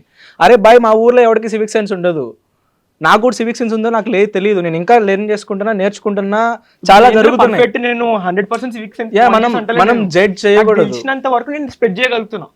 మనం నీ నాలెడ్జ్ నువ్వు స్ప్రెడ్ చేయగలుగుతున్నావు. That's your senses your sharing your you can knowledge. Judge casteism, you can judge communalism, you can judge sexism. ఇవన్నీ సివిక్ సెన్స్ ని చేయలేవు, ఎందుకంటే సివిక్ సెన్స్ అనేది ఒక్కొక్కరికి ఒక్కొక్క డిఫరెంట్ వేలో ఉంటది. దాన్ని మనం మార్చుకుంటూ అవేర్ చేసుకుంటూ అన్నిటిని ఉండాలి. కలిపినాం అనుకో సివిక్ సెన్స్ అవుతుందని నేను అంటున్నాను. అవన్నీ మరి కలపడం ఇంకేమైనా? ఎందుకు ఇప్పుడు ఏంది అంటున్నాను. కాదంటే ఏంది మరి? కాదు ఏంది ఎట్లయితే మరి? ఇప్పుడు ఫర్ ఎగ్జాంపుల్ ఒక ప్రాబ్లం, ఒక వన్ స్మాల్ థింగ్. ఇప్పుడు ఇవన్నీ అన్నాము, ఇవన్నీ మన సొసైటీలో సివిక్ ప్రాబ్లమ్స్ కదా. ఈ ప్రాబ్లమ్స్ ని సాల్వ్ చేయడానికి సెన్సెస్ కావాలి. సివిక్ ప్రాబ్లం అనేది మ్యాటర్ అవుతుంది. ఇప్పుడు ఒక మాట చెప్పాను, ఇక్కడ మారేందుకు సిద్ధంగా ఉన్న వాళ్ళు మొదలు సానుకూల అంశాన్ని చూస్తారు అందులో, ఎదుటి ఆర్గ్యుమెంట్లో. మనం మారడానికి సిద్ధంగా లేమనుకో, పిడివాదం దాన్నే పట్టుకొని అక్కడనే ఆగడం. పిడివాదం కాదు, కరెక్ట్ టర్మినాలజీ కాదు. ఇప్పుడు అంబ్రెల్లా టర్మ్ లో నేను సివిక్ సెన్స్ లోకి కాస్టిజం ని కూడా పెడతా అంటే డైల్యూట్ కులం అంటే అయిపోతుంది. మానసిక భావన, కులం అనేది మానసిక భావన, అది గోడ కాదు, ఓ పెన్ను కాదు పట్టుకొని చూడడానికి. ఆలోచన, థాట్ నేను ప్రాసెస్. బిహేవియరల్ చేంజ్ కావాలి అంటున్న మనుషుల నుంచి, ఆల్ టైప్స్ ఆఫ్ కాస్ట్ నుంచి. అది dilute అవుతుంది కదా. నాకు అర్థమైంది. Mindset కానీ ఒక మాట, ఇప్పుడు One second. మీరు మాట్లాడుతున్నారు కదా, అంబేద్కర్ రాసిన కుల నిర్మూలన మీరు చదివినరా? చదివినా. చదివినా? యా, ఇంగ్లీష్లో ఉంది, హిందీలో ఉంది, అవును అవును. నువ్వు చదివినా? చదవలేదు, సారీ. చదవలే, పర్వాలేదు. మీరంటే రెగ్యులర్గా మార్కెట్లోకి వచ్చే పుస్తకాలు చదువుతున్నారా? చదువుతున్నాం. అంటే అన్ని చదవాలి కొన్ని. Economic politics. ఈ మధ్య ఏదైనా పుస్తకం చెప్పండి మీరు, రీసెంట్గా వచ్చిన పుస్తకాలు ఏమైనా ఉన్నాయి చదివినవి? నేను చదివినాయా ఈ మధ్య నేను వీఆర్ మేకింగ్ హిస్టరీ, అంటే మనకు తెలియని మన చరిత్ర అని ఒక బుక్ 86లో యా, యా. శ్రీ అది శక్తి చదివా, సంఘటన చలం వాళ్ళు చేసిన book ఒకటి పుస్తకం అది. చదువుతున్నా. తెలంగాణ సాయుధ పోరాటంలో మహిళల పాత్ర. మీరు చదివిన పుస్తకం? బతుక్ గీత అని చెప్పేసి ఎండపల్లి భారతి గారు చదువుతున్నాం. బతుకు గీత. బతుక్ గీత. బతుకు గీత. బతుక్ గీత. అంటే రెగ్యులర్ చదువుతూ ఈ మధ్య చదివిన పుస్తకం అది. ఇప్పుడు చదువుతున్న ప్రజెంట్ చదువుతున్నదే అది. కవిత్వం కాదు, story of multiple stories, anthology, కథల పుస్తకం లాంటిది. నేను బుక్స్ చదవానండి, నేను మనుషుల మెంటాలిటీస్ పర్స్పెక్టివ్స్ నుంచే నేర్చుకుంటాను. అంటే that's my time of learning. నేను పాడ్కాస్ట్ చూసాను, లైక్ ఒక స్టోరీ టెల్లింగ్ అయినా ఓవర్ స్టోరీ నుంచి వాళ్ళ మనుషుల నుంచి నేర్చుకుందామని ట్రై చేస్తాను అట్లా. ఇందాక ఆయన చెప్పిన దాంట్లో సివిక్ సెన్స్లో ఒక్క కులామే కాదు, ట్రాఫిక్ సిగ్నల్ దగ్గర బండి ఆపడం కూడా సివిక్ సెన్స్. ఇప్పుడు తను అన్నట్టు గుట్కా తిని రోడ్ల మీద ఉంచకపోవడం సివిక్ సెన్స్. సార్ ఇప్పుడు మనం ఆయన నడుస్తున్నప్పుడు ఏమన్నారంటే- పక్క వాడిని గౌరవించడం, దారి ఇవ్వడం సివిక్ సెన్స్. సార్ ఇప్పుడు ఆయన ఏమన్నారంటే సివిక్ సెన్స్ ఉంటే 50% ప్రాబ్లమ్స్ అన్ని క్లియర్ అయిపోతాయి అనే మాట తను కోట్ అవును చేసి, అవును 50% ప్రాబ్లమ్స్ క్లియర్ అయిపోతాయి అనేది తన జీవితాన్ని బట్టి తనకి ఏవి ప్రాబ్లమ్స్ అవి క్లియర్ అవుతాయి. కానీ మెజారిటీ ఆఫ్ ద పీపుల్ కి అతనికి ఉన్న ప్రాబ్లమ్స్ అవ్వకపోవచ్చు, అతనికి అవి తెలియకపోవచ్చు కూడా. కాబట్టి ఒక అంబ్రెల్లా టర్మ్ లో తీసుకొని నేను అన్నిటిని జనరలైజ్ చేసి ఒక పేరు పెట్టి దాని పరంగా నేను ఉద్యమం చేస్తా అంటే నడవదు. కింద స్థాయిలో మనకు ముఖ్యంగా ఏం కావాలి, కాస్ట్ ఎరాడికేషన్ కావాలి అన్నప్పుడు దాని నుంచి మాట్లాడొచ్చు కదా. లేకపోతే కాస్ట్ అక్కడ పక్కకి వెళ్ళిపోతుంది, కాస్ట్ మీద సీరియస్నెస్ ఉండదు. దేని మీద అయితే కాన్సన్ట్రేట్ చేయాలో అది డైల్యూట్ అయిపోయినప్పుడు ఇంకేం ప్రయోజనం, అది ముందుకు తీసుకొని రావాలి కదా. ఇప్పుడు కాక్రోచ్ జనతా పార్టీ అని చెప్పేసి మనం అంతా, ఇప్పుడు మీరు కూడా ఆ పార్టీ నేమ్ బేస్డ్ గానే ఈ డిబేట్ పెట్టిరు. కానీ ఇక్కడ మనం ఆ పార్టీ బేస్డ్ గా అంటే అది పొలిటికల్ పార్టీ కాదు, ఒకానొక వ్యక్తీకరణ, అదొక రాజకీయ వ్యంగ్య వ్యక్తీకరణ. ఒక నేను వ్యక్తీకరణ ఒప్పుకుంటా. ఆధారంగా ఈ తరాన్ని ఏం ఆలోచన చేస్తున్నది, ఈ తరం ఆలోచన ఏమిటని తెలుసుకునే ప్రయత్నం. కానీ ఇప్పుడు ఇదంతా మనం మాట్లాడుకుంటున్నాం, కాక్రోచ్ పార్టీ గురించి మాట్లాడుకుంటున్నాం. కానీ ఎందుకు మరి భారత అత్యున్నత న్యాయమూర్తి ఇట్లా ఇంత అంటే ఒక పొలిటీషియన్ లాంగ్వేజ్ ని ఎందుకు ఎత్తుకోవాల్సి వచ్చింది అంటే, న్యాయ వ్యవస్థ కూడా ఇక్కడ ప్రభావితం అవుతుంది కదా రాజకీయాలకు అనేటటువంటి మౌలిక విషయాన్ని మనం పట్టించుకోకపోవడం వల్ల దేశం నష్టపోతుంది. కానీ ఒక మాట మీరు ఇప్పుడు ఎదుటివారికి ఎన్నైనా చెప్పవచ్చు, మనం ఆచరించి దగ్గరికి వచ్చేవరకల్లా సమస్య ఉంటుంది ఎవరికైనా సరే. మనము ఎంతవరకు ఆచరణలో పర్ఫెక్ట్ ఉన్నాం? ప్రతిసారి పై కులాల వాళ్ళను లేకపోతే కనుక పక్కనున్న వాళ్ళను ఇతరులను ఒక కేంద్రంగా చేసుకొని మాట్లాడుతున్నాం. కానీ మనకు మనంగా మారాల్సింది ఏమిటి అనేది ఒకటి. మీలాంటి వాళ్ళ ఆలోచన పరులు ఒక రాజకీయ ఆలోచనను లేదా అంబేద్కరో లేదా పూలేనో లేదా స్వామి వివేకానందనో లేదా పరమహంస యోగానందనో ఒక ఆదర్శంగా తీసుకొని మీరు ఒక మంచి రాజకీయాన్ని, ఒక మంచి ఆలోచనను ప్రజల్లోకి ఎందుకు తీసుకొని వెళ్ళడం లేదు? రాజకీయమే అత్యంత కీలకమైంది కదా. మరి మమ్మల్ని మేము ముందు సంస్కరించుకున్నాం కాబట్టే రేవంత్ రెడ్డి భాష మేము మాట్లాడతలేము. లేకపోతే పంక్చర్ అని చెప్పేసి ఒక మైనార్, ఒక వర్గాన్ని మొత్తాన్ని ప్రధానమంత్రి లాంటి స్థాయిలో ఉన్నటువంటి వ్యక్తి అవహేళన చేసేటటువంటి భాషను మేము తీసుకోలేదు. మేము ఆదర్శంగా ఉన్నాం, మాది మేము ఫాలో అవుతున్నాం. మేము ఒక పార్లమెంటేరియన్ లాంగ్వేజ్ని అడాప్ట్ చేసుకున్నాం కాబట్టే మేము ఇప్పుడు ఇంత పద్ధతిగా మాట్లాడుతున్నాం. ఇప్పుడు రాజకీయ నాయకులు మాట్లాడే భాషలో బీప్స్ వేయాలంటే 1,00,000 బీప్స్ వస్తాయి, కానీ మీరు కూడా వేయరు. అదే ఒక పౌరుడు తన ఆవేదనను, తన ధర్మాగ్రహాన్ని వ్యక్తం చేసినప్పుడు తీసుకుపోయి జైల్లో పెడుతున్నారు కదా. సో ఇది మీడియా కూడా ఒక రకంగా ప్రశ్నించుకోవాలి, ఆత్మ పరిశీలన చేసుకోవాలనేది నేను అంట. మా లైన్లోనే మేమున్నాం, మేము ప్రజాస్వామికంగానే ఉన్నాం. మా భాష, మా ఆచరణ, మేము తీసుకునే నిర్ణయాలు, మా ఆలోచనలు అన్ని ప్రజాస్వామ్యంగా ఉన్నాయి అనేది మా చర్యలలో కనిపిస్తూ ఉంటుంది. మీరు మా మీద నిఘా పెట్టండి, ఎలాగో ప్రభుత్వాలకు అలవాటే కాబట్టి. అది నేను ఓపెన్గా ఇస్తున్న ఛాలెంజ్ గవర్నమెంట్స్కి, మీరు నిఘా పెట్టండి మా మీద. అయినా ఈ మొరాలిటీ అనేది ఎప్పుడు చూడు వల్నరబుల్స్ పైన, క్వశ్చన్ చేసే వాళ్ళ పైన, ఉమెన్ పైన, వీళ్ళ నుంచే మీకు మొరాలిటీ కనిపిస్తుందా? పైన ఉన్న వాళ్ళ దగ్గర మొరాలిటీ కనిపించదా? మేము ఉంటాం, ఉండకపోతాం, మొరాలిటీ మాకు ఉండకపోవచ్చు. మాకున్న ప్రాబ్లమ్స్ మాకున్నాయి, దాంట్లో నుంచి రేజ్ వస్తుంది, దాంట్లో నుంచి మేము కోపం వస్తుంది, మాట్లాడతాం. కొన్నిసార్లు మేము మాట్లాడలేదు, మాట్లాడతాం కూడా, కానీ మొరాలిటీ ఎందుకని మా దగ్గర నుంచి ఎక్స్పెక్ట్ చేస్తున్నారు? ఇదంతా విక్టిమ్ బ్లేమ్ అవుతుంది. అగైన్ మొత్తం సమాజం నుంచి, ఒక్క పర్టికులర్ వ్యక్తుల నుంచి ఎవడు అడగడు, ఎవడు మోడీని అడగడు, ఎవడు రేవంత్ రెడ్డిని అడగడు, ఎవడు రాహుల్ గాంధీని అడగరు. వాళ్ళ పొలిటికల్ అపోజిషన్స్ తప్ప. వాళ్ళు బీజేపీ వచ్చేసి కాంగ్రెస్ని అడుగుతుంది, కాంగ్రెస్ వచ్చి బీజేపీని అడుగుతుంది. కానీ ఒక ఉమెన్ని మాత్రం అందరు మెన్ అంటారు, ఒక దళితుని మాత్రం అందరు వేరే కాస్ట్ వాళ్ళు అందరూ అంటారు. ఎందుకు వీళ్ళ దగ్గరే మొరాలిటీ ఉండాలా? మాకే ఎందుకు ఉండాలి మొరాలిటీ? మేమే ఎందుకు మంచిగా చూసుకోవాలి? మీకు మాత్రం మొరాలిటీ ఉండదు వేరే వాళ్ళ పైన, మీరు మాత్రం ఏమైనా మాట్లాడచ్చు. మేము కొంచెం మా రేంజ్ని మేము బయటకు చూపేలాంగా, మాకున్న ప్రాబ్లమ్స్ మాకున్నాయి, మీరు మమ్మల్ని అణిచివేస్తూనే ఉన్నారు, అయినా కానీ మేము వచ్చి మాట్లాడుతున్నాం. కానీ మా దగ్గర నుంచి రేజ్ ఉండకూడదు. మేము అన్ని మూసుకొని గమ్మని కూర్చొని అయ్యా బాబు గారు రండి అన్ని కూర్చోండి అని చెప్పి రేపిస్ట్ని కూడా మేము తీసుకొచ్చేసి ఆయన గారు ఈమెని రేప్ చేశారు అని చెప్పి, సార్ గారు అని చెప్పి చెప్పాలా? మేము వాడే అంటాం. ఇంకొక మాట అనాలంటే ఇంకొక మాట అంటాం. మీడియా ముందర అనట్లేదు కాబట్టి మనం క్యాబిన్కి వెళ్ళాక మాట్లాడతాం కదా దాని గురించి కావాలంటే. ఇంకోటి అంటా నేను అంటా ఆ రేపిస్ట్ నేను అట్లనే అంటా, కరప్ట్ పొలిటీషియన్ని నేను తిడుతా. మంచిగా ఉన్నవాడిని మంచిగానే మాట్లాడతాం. ఎందుకు మంచిగా ఉండం? కానీ ఎప్పుడు ఎందుకు ఒక అంటే నేను ఈ వేరే దేశం వెళ్ళలేదు, నాకు తెలియదు, కానీ అక్కడక్కడ మనం వింటూ ఉంటాం, చదువుతూ ఉంటాం కదా, మొత్తం సమాజం అంతా ఒక మార్పు జరగాలి, రాజకీయాల్లో మంచి మార్పు రావాలి, మనం సిస్టమ్ను గౌరవించాలని ఒక భావన ఉంటుంది కదా, మన దగ్గర ఎందుకు ఉండట్లేదు? అది సిస్టమ్ కరెక్ట్ గా లేదు, సిస్టమ్ ఎందుకు గౌరవిస్తాం మేము? సిస్టమే కరెక్ట్ గా లేదు, సిస్టమే కదా మొత్తం ఫాల్ట్. సిస్టమ్ ని లేపేయాలి ఫస్ట్ ఆఫ్ ఆల్, సిస్టమ్ ని లేపేస్తే సరిగ్గా ఉంటుంది అంతా. సిస్టమ్ మరి నువ్వు కొత్త ఆల్టర్నేటివ్ చూపి. ఆల్టర్నేటివ్ నేను ఎందుకు చూపించాలి? పౌరుడిని, నేను పౌరుడిని, నా ఇవాళ ప్రధానమంత్రి ఒక పౌరుడు, నేను ప్రధాన పౌరుడిని కాదు కదా, ప్రధాన పౌరుడు ప్రధానమంత్రి. చేయడం చాలా సులభం, నిందలేయడం చాలా సులభం. కాదు నీవేం ఆచరిస్తున్నావు?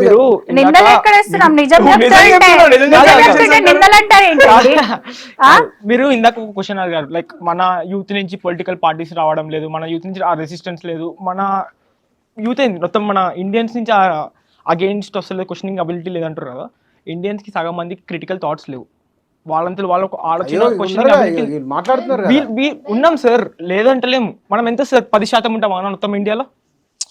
లైక్ అవేరింగ్ ఎడ్యుకేషన్ లేదు, ఆ సెన్సెస్ లేదని నేను అంటాను. నా అభిప్రాయం ఏంటంటే వాళ్ళకి ఆ సివిక్ సెన్సెస్ లేదు. మీరు సెన్సెస్ అంటే మళ్ళీ చేస్తున్నారు, సిస్టమ్ చేస్తుంది, గవర్నమెంట్ చేస్తుంది, కాంగ్రెస్ గవర్నమెంట్, బీజేపీ గవర్నమెంట్ చేస్తుంది.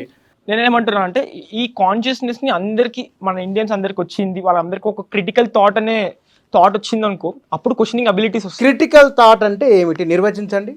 ఇప్పుడు మన చుట్టూ అయ్యేటి ఏమైతుందో తెలియాలి కదా ఫస్ట్. మన సగం మందికి ఏమైతుంది, ఏం నెగ్లిజెన్స్ వల్ల, వాళ్ళ కన్వీనియన్స్ వల్ల ఏమైతుందో నెగ్లిజెన్స్ వల్ల కాదు బ్రో, వాళ్ళు చూపించట్లేదు. మీడియా 50% వాళ్ళు చూపెట్టలేదు, వాళ్ళ నరేటివ్స్ నడుస్తున్నాయి, మనం ఇన్ఫ్లుయెన్స్ అయిపోతున్నాం. ఇప్పుడు ఇండియాలో ఉన్న 90%, 99% మనుషులంతా విక్టిమ్సే వీళ్ళంతా. సిస్టమ్ వల్ల విక్టిమ్స్, మనమే తిట్టుకుంటున్నాం, వాళ్ళని తిట్టుకుంటా. నేనేమంటున్నా అదే, మనం if you're having the critical thought to question what's happening, అది రావట్లేదు. అది ఎందుకు రావట్లేదు అంటే సిస్టమ్ వల్ల రావట్లేదు. అది సిస్టమ్ ప్రాబ్లం. సిస్టమ్ చేపియాలి అదంతా. ఆ సిస్టమ్ చేంజ్ చేయాలంటే మనం చేంజ్ కావాలని నేను అంటున్నా. ఇప్పుడు సిస్టమ్ ప్రాబ్లం ఉన్నప్పుడు ప్రాబ్లం ఉన్న సిస్టమ్ను సరి చేయడం ఎలా? సరి చేయడం ఎలా అన్నప్పుడు మేము ఇప్పుడు క్వశ్చన్లు వేస్తూ ఉంటే మీరేమో దాన్ని మీరెందుకు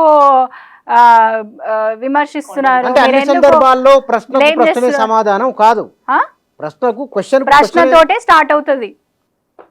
ప్రశ్నించాలి. ప్రశ్నించకపోతే ప్రశ్నించండి. ఎక్కడ start అవుతుంది? ప్రశ్నించు. ఇప్పుడు మీరు దానికి అజయ్ పరిష్కారం అన్నారు, ఉండాలి కదా. నువ్వు వెళ్ళి చేంజ్ అన్నారు. సరే solution ఉందా? అజయ్ నీకు ఆ ప్లేస్ నాకు powers ఏంటి? నన్ను PM చేయండి. నన్ను PM చేయండి, చేయండి బై. స్పేస్ ఎక్కడ ఉంది? ఇప్పుడు మీకు ఒకటి impact- చేయడం కాదు. ఇప్పుడు మీకు ఇంపాక్ట్ అంత కావాలి. ఆస్తి జెన్జీ లేదు అన్నారు. అంటారు. జెన్జీ కొత్త ఆలోచన 38 ఏళ్ళ అతను నేపాల్కు ఇవాళ నేపాల్ పరిపాలిస్తాడు. ఒక మాట రేపు నేపాల్ పరిపాలించగలుగుతున్నారు కదా. మరి మీరు మాట్లాడుతున్నారు క్రిటికల్ అంటారు, సార్ లేకపోతే మన system కంట్రీ బాగలేదు మన అంటారు. కంట్రీని నేపాల్ లాగా కంపేర్ చేయొద్దు సార్. మనం వాళ్ళ ఆ, లెక్క నేను ఉదాహరణ చెప్పిన, నేనేం నేపాల్ ఇండియా ఒకటని నేను చెప్తలేను. నేను చెప్తున్న ఉదాహరణ చెప్తున్నా. సార్, అంటే అక్కడ కూడా జెన్జీ సార్ మూమెంట్ ఇక్కడ అన్నారు మనం కదా. ఈ డిబేట్ అయిపోగొట్టుకునే లోపు ఇంకా భారతదేశాన్ని 20 సంవత్సరాలు వెనక్కి ఎట్లా తీసుకెళ్లాలి అనేటటువంటి వ్యూహాన్ని రచిస్తూ అక్కడ వాళ్ళు ఉంటారు. ప్రజలు ఎప్పుడు చైతన్యవంతమైన వాళ్ళకే నష్టం కాబట్టి ఏ రాజ్యం కూడా ప్రజల్ని చైతన్యవంతం చేయాలనుకోరు. అందుకనే కదా వాట్సాప్ యూనివర్సిటీ అని ఇట్లా ఇవి రాజకీయంగా వ్యంగ్యంగా కనిపిస్తుండొచ్చు, కానీ వాళ్ళు చేస్తున్నటువంటి ఎంత సీరియస్ అంశం ఉంది. ఇప్పుడు నేను ఇలా మాట్లాడుతున్నా, కానీ కింద వచ్చే కామెంట్స్ అన్ని ఎట్లా వస్తాయి?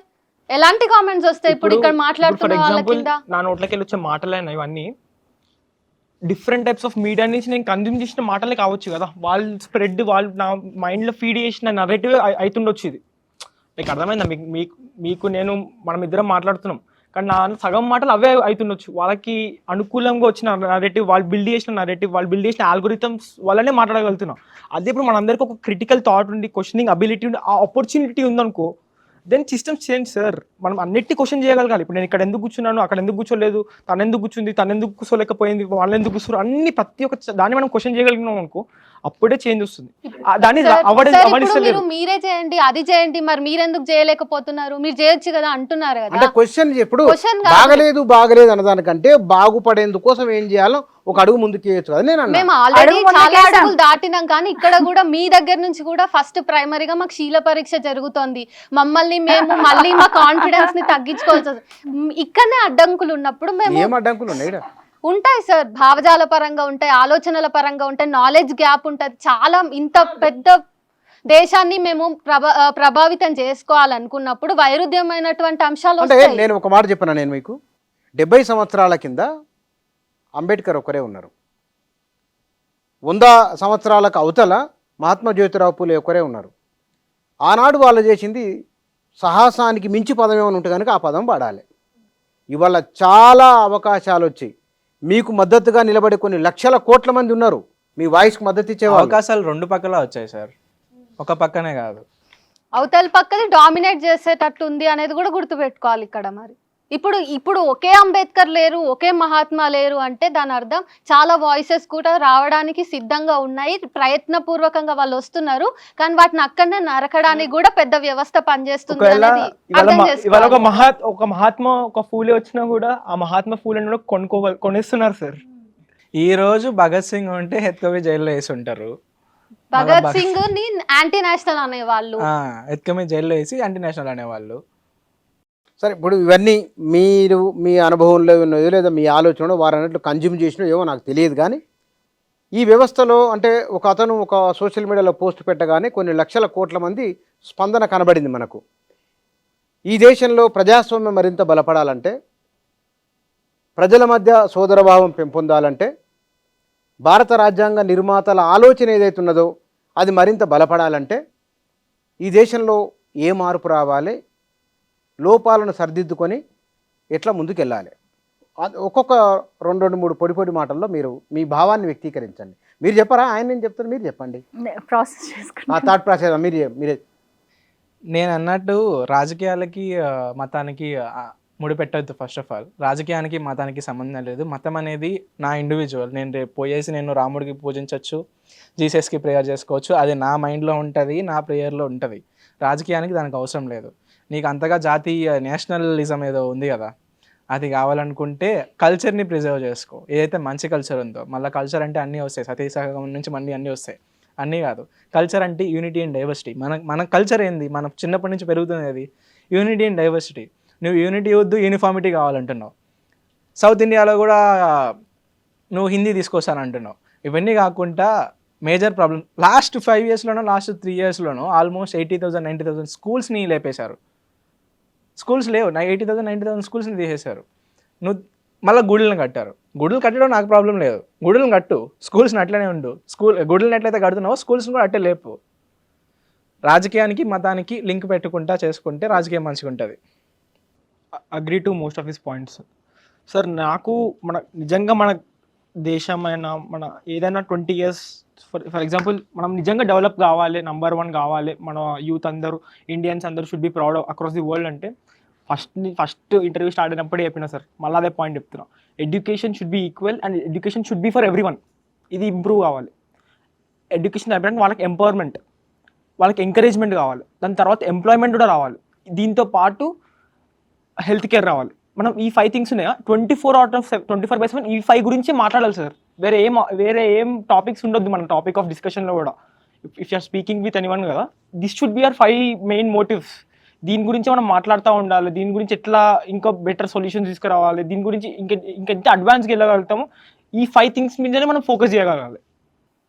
సార్ రీసెంట్గా యూజీసీ గ్రాంట్స్ ఒక నూతన విధానాన్ని తీసుకొని వచ్చినప్పుడు అది యూనివర్సిటీ లెవెల్లో ఏమంటారు, ఎలాంటి ఇన్ఈక్వాలిటీస్ ఉండొద్దు, సమానత్వం ఉండాలి, అక్కడ డిస్క్రిమినేషన్స్ నడవద్దు అనే దానికి అది సానుకూలంగా ఉంటే అందరూ చాలామంది ఎవరైతే అప్పర్ కాస్ట్ వాళ్ళు ఉన్నారో వాళ్ళందరూ ఫైట్ చేసి అది క్యాన్సల్ అయ్యేటట్టుగా ఉద్యమం చేసిర్రు. ఒక చోట అయితే ముస్లిమ్స్కి సీట్స్ వచ్చినందుకు వైష్ణోదేవి యూనివర్సిటీ అనుకుంటే ఆ యూనివర్సిటీకి పర్మిషన్సే, మెడికల్ యూనివర్సిటీకి పర్మిషన్సే తీసేసిండ్రు. సో మతం అనేది రాజకీయాల ద్వారా ప్రతి శాఖలోకి ఇట్లా శాఖోపశాఖలుగా వెళ్తుంది కాబట్టి మనం మతాన్ని దూరం చేసుకుందాం. భారత రాజకీయ వ్యవస్థను మార్చాలంటే కులాన్ని ఎట్లా మనం తీసేయాలి అనేటటువంటిది చూస్తూనే కుల వివక్షతని పోషిస్తున్నటువంటి అన్నింటినీ కూడా మనం ప్రక్షాళన చేయాల్సి ఉంటుంది. చదువు విషయానికి వస్తే చరిత్రను మనం తుడిచిపెట్టేస్తున్నాం. 5,000 ఏళ్ల క్రితం ఉన్నటువంటి రామాయణాన్ని నేను 10వ తరగతి నాన్ డీటెయిల్లో చదువుకోగలుగుతున్నా, కానీ ఎన్సీఆర్టీ పుస్తకాల్లో రియల్ హిస్టరీ లేదు.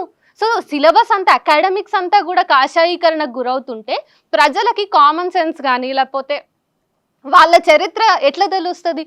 సో దేశంలో ఒక అంకాన్ని, దేశాన్ని అత్యంత ప్రభావితం చేసినటువంటి ఒక చరిత్రను, రాజుల కాలం నాటి చరిత్రను తుడిచిపెట్టాలి, లేకపోతే జీవ పరిణామ క్రమాన్ని కూడా, డార్విన్ థియరీని కూడా క్వశ్చన్ చేసినటువంటి రాజకీయ నాయకుల చేతిలో దేశం ఉన్నప్పుడు ఎట్లా అవుతుంది? యువత రాజకీయాల్లోకి రావాలి, వాళ్ళ వెనక దేశాన్ని తిరోగమనంలోకి నడిపేటటువంటి సంస్థల జోక్యం ఉండదు. ఆర్ఎస్ఎస్ జోక్యం లేకపోతే బీజేపీ ఇంత బలంగా నిలబడేదా, ఇంత బలంగా లోపలికి వెళ్ళేదా? ఆర్ఎస్ఎస్ శాఖ ఏమవసరం, ఆర్ఎస్ఎస్కి ఏమవసరం రాజకీయాల్లో వేలు పెట్టడానికి? నువ్వు ఇంతమంది పిల్లల్ని నువ్వు ఇంతమందిని కనుక అని చెప్పేసి విధానపరమైనటువంటి సలహాలు ఇవ్వడం ఏంటి? సో ఆర్ఎస్ఎస్ లాంటి మత సంస్థలు ఎందుకు అధికారంలో ఉన్నటువంటి వాళ్ళకి ప్రధాన సలహాదారులుగా ఉంటున్నాయి? ఇవన్నీ సార్ అది వాళ్ళ ఇష్టం, వాళ్ళు ఇష్టపూర్వకంగా నడుచుకోవడానికి మనం ఓట్లేదు కదా. అది మతతత్వంగా మారటం అనేది రాజ్యాంగానికే అది అంటే ఈ వ్యవస్థ మరింత బాగుండే నీవేం చేస్తావు అనేది కూడా పాట.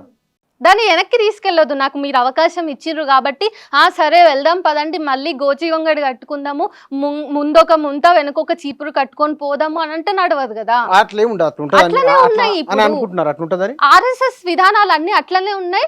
ఇప్పుడు బీజేపీ అనేది ఆర్ఎస్ఎస్ ఒక క్లోన్ లాగా పనిచేస్తుంది. మనుస్మృతిని వాళ్ళు ఎగ్జిస్టెన్స్ లోకి తీసుకెళ్లడానికి, రాజ్యాంగాన్ని నిర్వీర్యం చేయడానికి అణువణువున వాళ్ళు పథకాలు రచించి వాళ్ళంతా చేస్తూ ఉంటే శివాజీ కూడా, అంటే ఒక ధిక్కారస్వరమైనటువంటి మా మూలవాసులకి అండగా నిలబడ్డటువంటి శివాజీని కూడా వాళ్ళు హైజాక్ చేసి అతన్ని ఒక మతతత్వవాదిగా చిత్రీకరిస్తుంటే మేము ఎట్లా ఊరుకోవాలి? ఇవన్నీ ఉన్నప్పుడు రాజకీయాలు ఎట్లా ఫెయిర్ గా ఉంటాయి? అది ఎట్లా ప్రజాస్వామ్యం అవుతుంది? మీ అభిప్రాయం?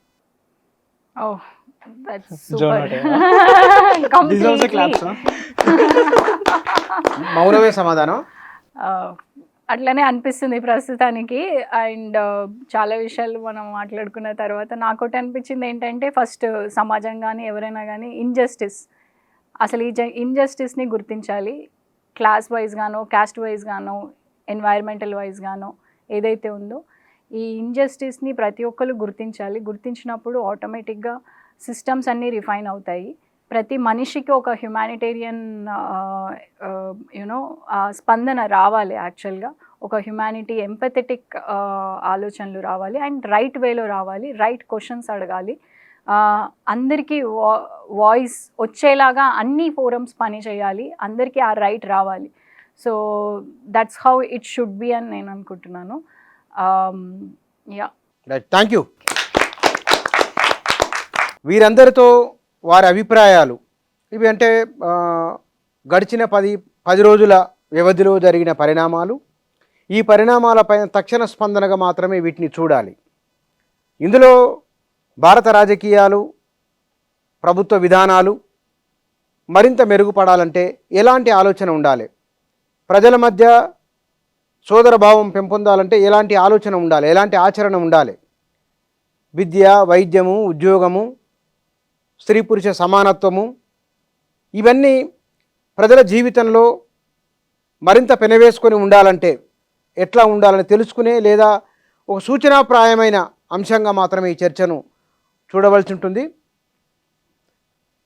చాలా పరిణామాలకు ప్రతిస్పందనగా వ్యక్తీకరణ వివిధ రూపాల్లో ఉంటుంది. ఈ తరం ప్రజాస్వామ్యబద్ధంగా సామాజిక మాధ్యమాల వేదికగా తమ అభిప్రాయాన్ని వ్యక్తం చేస్తూ ఉన్నది. కొన్ని సందర్భాలలో ప్రభుత్వ విధానాలను కూడా ఈ తరం ప్రభావితం చేస్తూ ఉన్నది. అందులో భాగంగానే ఇప్పుడు ఈ తరానికి ప్రతినిధులుగా ఉన్న కొద్ది మందితో తెలుసుకున్న కొన్ని విషయాలకు పరిమితమైన ఒకానొక చర్చ ఇది. Thank you.